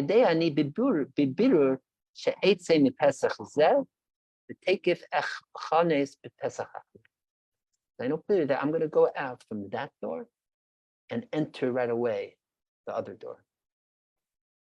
It's again, it may have even been pointing to the doors of his house, but the idea is there. You know, like Lahavdil or not, the indigenous say that when one passes away, it's walking. What is it? Crossing through the doorway or the threshold, crossing the threshold or something. You're saying, in other words, he's saying, I know I'm going to have a smooth departure from this world. I'm going to right away enter whatever in heaven, Gan Eden, smoothly. In other words, he's saying this whole passing away thing is just exiting one door and entering another doorway. Okay. V'yashev al mitasei, Baal Shem Tov sat on his bed. The tziva, and he instructed sheyamdu savim mitasei, and he said that the people there, someone should stand around his bed. And now he told him another divrei Torah. It seems like this may have been his last Torah. He said on the subject al amud. There's a concept in Kabbalah and other places, even mentioned, I think, in Gemara, that between the different lower Gan Eden and paradise, the upper Gan Eden paradise, there's a amud, a pillar, a muda, and this idea that the neshamas they use this like almost. I don't want to use the metaphor of like not to make it too mundane in a way, but like you think of like a fireman's pole, right? There's so it's explained 2 ways. Both that the pillar is the transition to go from lower to above, but sometimes it also says that the neshama could also be slide down the pillar and then to go up. Okay, so this amud is the way either the neshama goes up or slide down and then go up more. Okay. But the point is that there's a pillar between the lower, each level of paradise of Gan Eden. And also between each world, and between each world, I suppose like that's between Bria, Yetzirah, Asiya, going more up, Asiya, Yetzirah, Bria up to Atzilus. But there's this amud that sometimes it's called amud de of the pillar of light. I forget the other terms of it.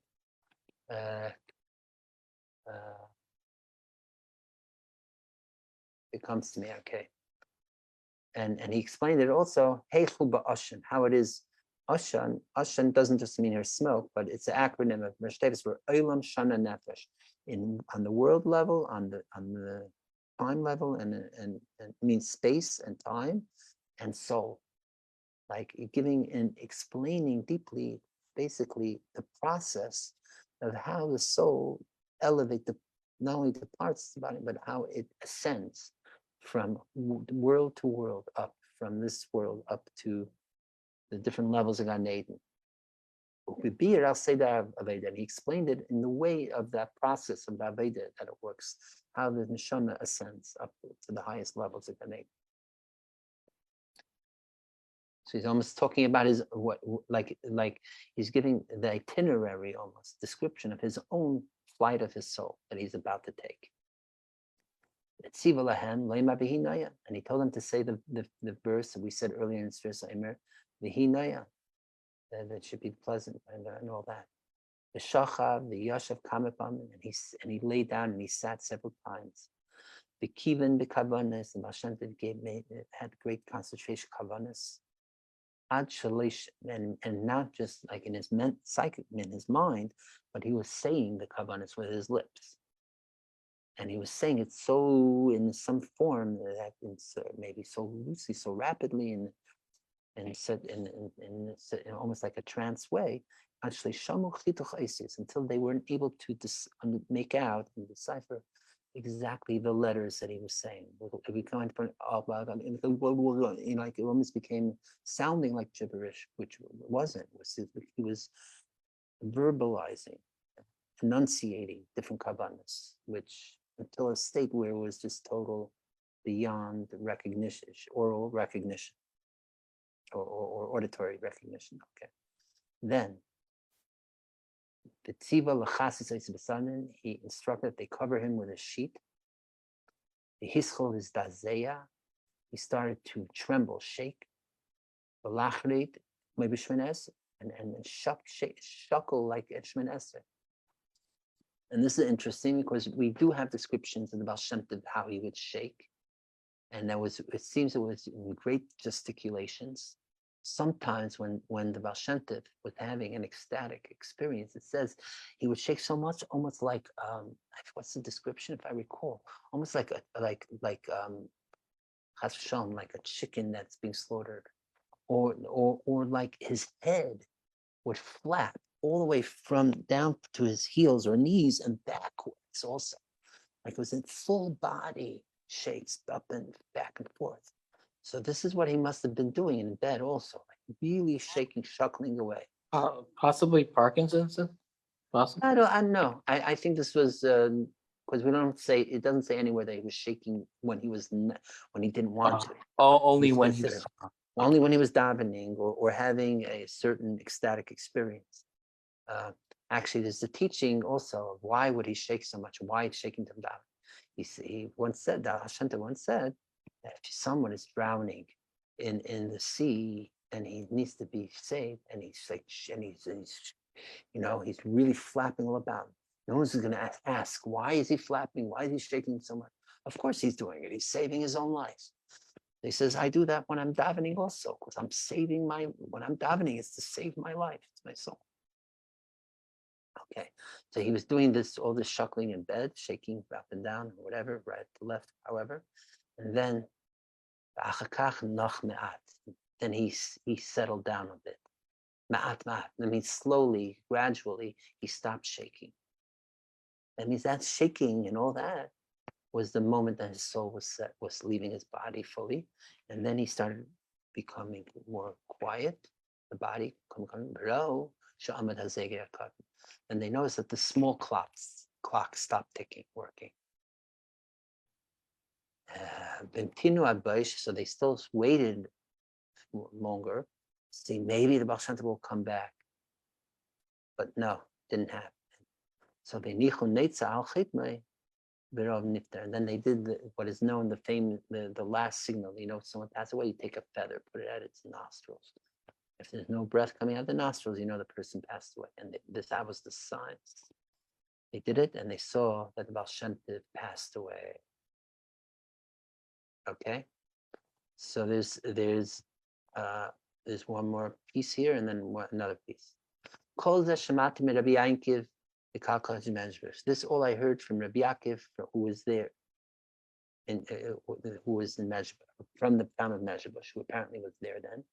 Rabbi Yaakov must have made Aliyah and passed away in Israel. But he heard it from Rabbi Yaakov himself, who was apparently either it was there or he heard it from people in Mezhba. Rav Amar, and this Rabbi Yaakov said, Sheblev Kessler, Okay, so maybe Rabbi Yaakov wasn't there at the actual that passing, but he certainly heard from Rabbi Leib Kessler, who was there. He said that Rabbi Leib Kessler told him, that Rabbi Leib Kessler that Rabbi Leib saw the exiting, the exiting of the soul from Baal Shem Tov's body, which it looked like blue flames of fire. What does this remind you a bit of who's passing? If you look at the Idra Zuta at the end of the Zayar, which describes in detail how the Rabbi Shimon ben Yochai passes away. And there also, it's like, it says there that a circle of fire surrounded the Rabbi Shimon ben Yochai, and that was a sign also that he passed away. And then later also during the funeral, when the procession of the Rabbi Shimon ben Yochai, there was also smoke and fire and so on following, leading the way. So another piece of two. So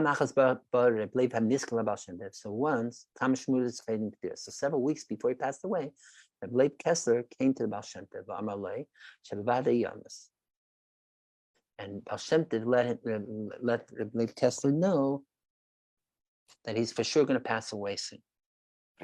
Apparently, it wasn't just Pinchas Karatzer who knew, but Rabbi Leib Kessler also knew. Rabbi Leib says, oh, you know what? I will give my head for your head, my eyes for your heads. Meaning, Rabbi Leib says, I'm willing to give up my life, Rebbe, in order that you continue living. But Baal Shem Tov turned it down. He didn't want that.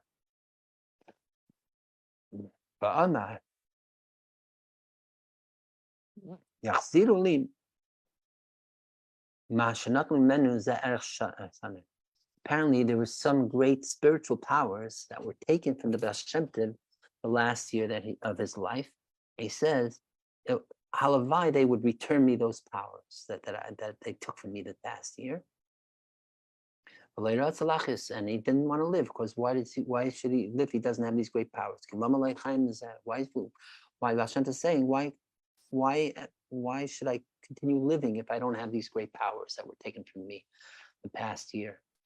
This again intimates that possibly the whole episode for the Frankists had a spiritual effect on the Baal Shem Tov himself, that it was almost sucked away his spiritual powers almost.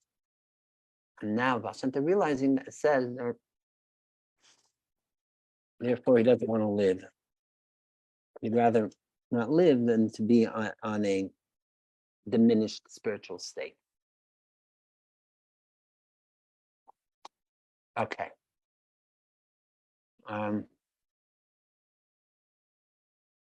Okay. Now one last story, and this has to do with Baal Shem Tov's son. And Baal Shem Tov only had one son and one daughter. Daughter was Adl, and his son was Tzvi or Herschel. And the tradition is that actually that Tzvi took over from Baal Shem Tov after he passed away. The first year, 1760 Shavuos, until the first yard site. But during the first yard site, when all the Talmud students of Baal Shem Tov were together, Reb Tzvi at the meal said he said, I'm now having a vision here of my father is here now, and he's telling me and showing me that it's actually the Magid, the Doiber of Mizrich, is to be the successor from now on. And that is when Reb Tzvi gave up his position as the head of the Chassidic movement of the people, and that is when the Magid became the leader in development.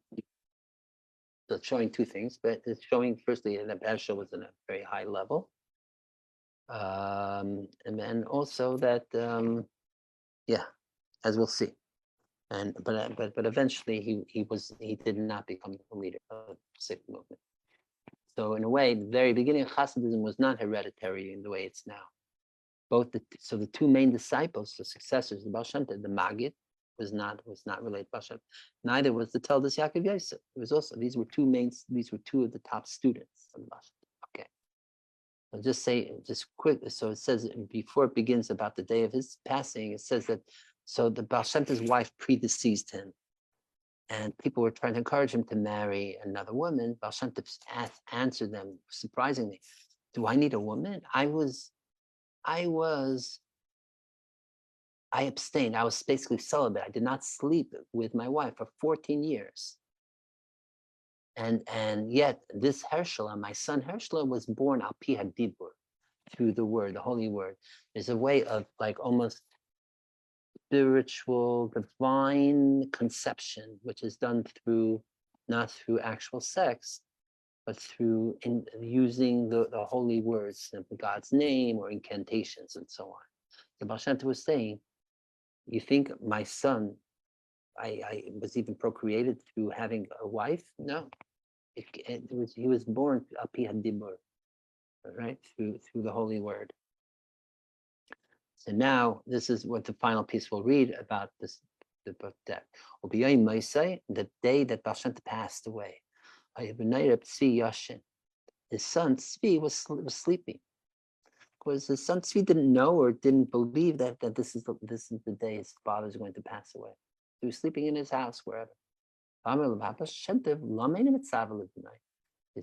why don't you call your son to you, since you see, you know you're going to pass away. Why do you call your son and give him over like a last will and testament? But Baal Shem Tov said, what should I do? He's sleeping. Okay, here it says openly, the Tzvi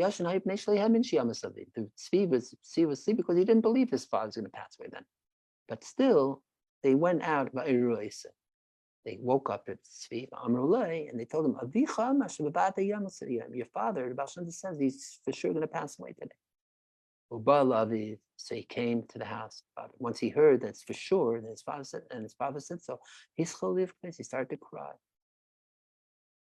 So like his father, like what's happening? Of this, his father told me,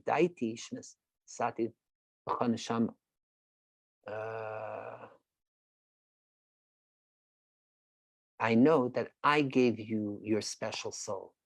Because when I unified with my wife, it means with your mother. So here he's saying actually not that he did not have sex at all, apparently. I suppose he was with his wife in bed, intimate, but still it wasn't just that procreated his son. They're saying when I was in union with my wife, all the heavens trembled. And if I wanted to, my power, I could have brought the soul of Adam Rishon. There's different versions. I think there's another one. There's another version that says Eliezer Reb Shimon, Eliezer the son of Reb Shimon Yochai, in the way of Ibur, which is pregnancy of souls. So there's two ways to read this. Either that he meant that he could have brought down the high soul of Eliezer, the Adam Rishon, or Eliezer the son of Shimon Yochai, when Tzvi was conceived, or another reason. Reading this, that I could now make this idea of impregnation of the soul, which can be done even from one living being to another, or from one person who passed away into a living being. So it's like a form of reincarnation. I think we spoke about this a while ago. Difference of Ibur and Gilgal. Be it as it may, the Baal Shem Tov is saying, he's telling his son, I could have brought down into you the most lofty of souls, as great as your soul is already. And I would know, or maybe the reading is supposed to say that you would know all that needs to be known.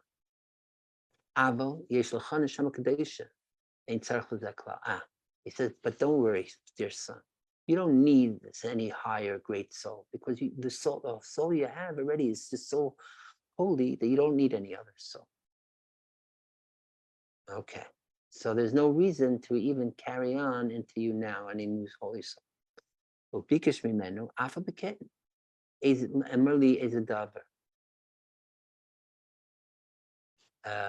See, I said, nonetheless, please, Tati, Daddy, please tell me something for now that you're about to pass away.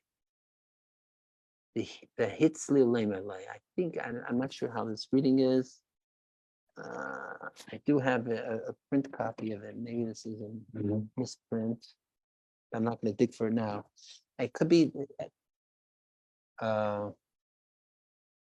Hitler is like he rang, or maybe that he was really begging his father to tell him something, like some last words before he passes on. Or rather, no, I'm sorry, it's my memory. I think it's the Hitzel Malay. That maybe the Baal Shem Tov himself started like ringing to tell him. He's like started saying, maybe like stuttering or saying things that were incomprehensible to his son. Tzvi started telling him something. Amar, any maybe mad shat emer. So Tzvi said, "Well, his father, I don't understand what you're saying." But Amar, Baal Shem Tov said, "Takifli Alma. The world has grabbed too strong on me. That means I came to the end. The any yachal the davim chai. That means this. I can't even communicate with you anymore. That means the reality has hit me here. That I'm about this. I'm at this state. I can't even speak to you well now." But he did have, and the Baal Shem Tov did have enough in him to communicate to his son the following. He did give over to his son one holy name of Hashem, like one mystical name, like teaching. And Baal Shem Tov told his son Tzvi to have kavanah with this name, and when you do, the Tira, I say, this will give the power that I will come in vision to you, even after I pass away. And then, even after I pass away, I'll continue learning. I'll be able to learn you. So his son Amalei told, asked him, maybe I'll forget the special name you're telling me now. Amalei school, she's good. It's a shame. So Baal Shem Tov also told his son a certain school, a way that he could read a method that he could remember, not forget the name. So now the narrator of this story says, I forget what was the school that the Baal Shem Tov told the Tzvi of how not to forget the name. Meaning the writer must have known, if not the name itself, but the school, and not to forget the name. But even the school itself, the writer forgot.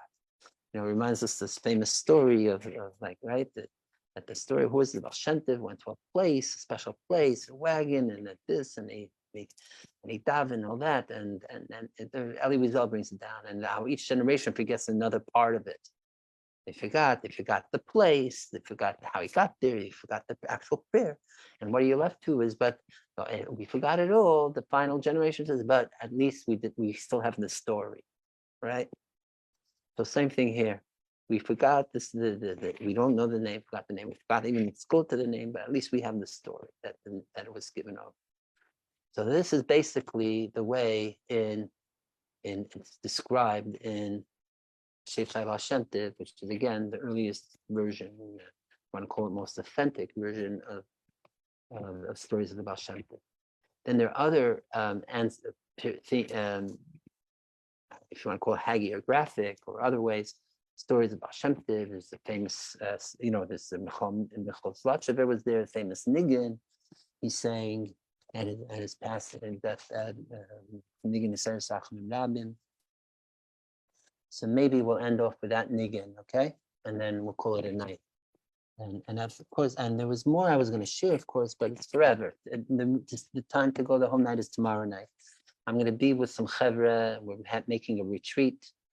And I'm actually going to be sharing tomorrow night and have to stay up the whole night. It's from tomorrow night giving. So therefore, I want to still, that's why I don't want to go too late tonight. So we'll just end off with niggin, the niggin Michal Zlatchever. And I was going to share some other niggin too, but that we can do that another time. And then as of another teaching about Shem Tov, we don't have time to go through it deeply. My point I was going to share that the way, and maybe we'll continue in the future, is how do you avoid while you're davening or learning that an alien thought not come to your head? And this is one of the most important ways of Baal Shem Tov is to enter the letters of Baal Shem Tov. Torah lishma, learn Torah lishma for his sake is not just for the sake of Torah, but l'shem ha'osius, to be into the letters, that we put our psyche and even our souls into the actual letters that we see, whether it's the visual on the page of the Siddur or the Torah, what we're learning, or the the auditory, whatever, and we put our fullestness into the letters and the words themselves, that is the best way. That is the best way to prevent any alien thoughts to come into our heads to begin with. Okay. And there's multiple terrors about this, how to go enter the famous Tzayhar Tasla Teva, like from the Noach's Ark, to illuminate to the Teva, not just the Ark, but the word, or Boyal Teva, to go enter into the word, into not just the Ark, but the word, and so on and so forth. But we don't have time to go through it tonight, but just wanted to end off with that at least. And now the Niggin Michal Zlatchever, famous Niggin. And it seems like this is the last Niggin, and with this Niggin he passed away. And the Baal Shem Tov said, whoever sings this Niggin with great kavanah, then he will, at whatever level, even the lowest level he may be, the Baal Shem Tov himself personally is going to come and schlep him out, whatever it is. Reb Nachman's Chasidim are schlepped out by their payas, as the famous Petek from Yisrael Desser Chasidim. And by us, I mean by the Baal Shem Tov's own passing is through the Niggin, the following Niggin.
Oyo. Oh. Oyo. Oyo. Hey, na, na, na, na, yo, ma, yo, na, na, yo, ro, ro, ro.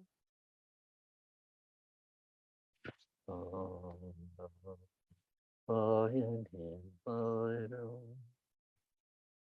Yeah, yeah, na, na, na, na, na, na. Yeah, yeah, na, na, na, na, na, na. Oh, ro, ro, ro. Oh, ro, oh, yeah,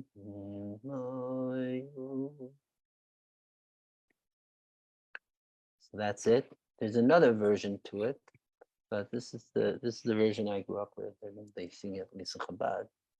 There's descendants of the Rosh Hashanah, out of the Yamplach and others has a slightly different version. Actually, it was already known that there's two versions, and the previous Babich Rebbe in 1941 mentioned that at Fabrengen that there's two versions to it. He said, but soon my son-in-law, who's escaping Nazi Germany, Europe, then he said he's going to arrive here soon to New York, and he's going to be able to teach you the two versions. And that was, I think, one of the first Fabrengens that Rebbe had. When he came to America, he taught the two versions. And there's a recording of an old chassid, Michal Dvarkin, singing from 1949, earlier than the 1940s. He passed away in 1949, sometime in the 1940s, where he sings the version we just sang. Okay, so there we are. Thank you very much. And okay, I'll take one last question or whatever I want to, and then we'll call it a night. Yes, iPhone. You're on. Mr. YZ, go ahead. Sorry, Baruch, I want to ask a question sort of off the record, if you don't mind. Okay, sure. So therefore, we're gonna sign off everyone there, as the traditional Hasidic wishes to Kabbalah Satira b'simcha b'pnimis, to receive Torah with joy and with innermost and pnimius. And the reason why we say it like this is what I'm thinking is because b'simcha is because the head, if the mountain is over our heads, we could get scared. So we say no, it should be still with joy. Could remember that Malchusei beratzin kibul aleihem. We took it with will, we loved, and we realized that even situations where it seem like we're being forced or to our so on, it's really for our own best interests, good, and therefore to be happy, and also the best way to receive Torah and absorb Torah is with joy. So learning from the Baal Shem Tov before to get away from depression and fasting and self-mutilation and all that stuff. So there's this, and pnimius too, because that's way Torah is total bittul, giving over, that goes to our very core. It's not just external, but inner. Okay, so I'm gonna sing like the goodbye song, and then we're gonna go off record, and then you could ask me, okay? Good Shabbos, good Yom Tov.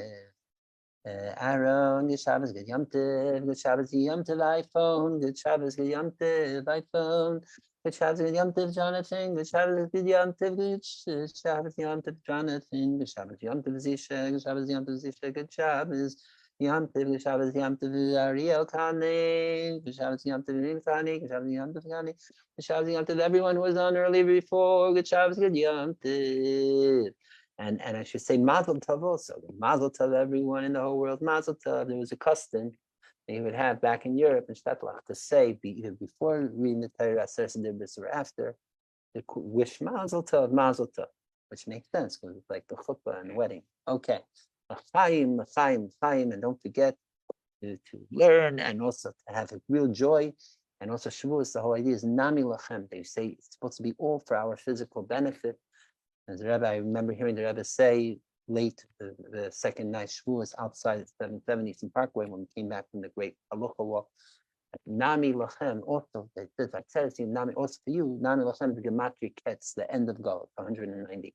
To me, this is the end of Golus, and like we know, the teaching the Baal Shem Tov is the farshbais, is the appetizer, taste of the Torah of Mashiach, which is the time to full transformation.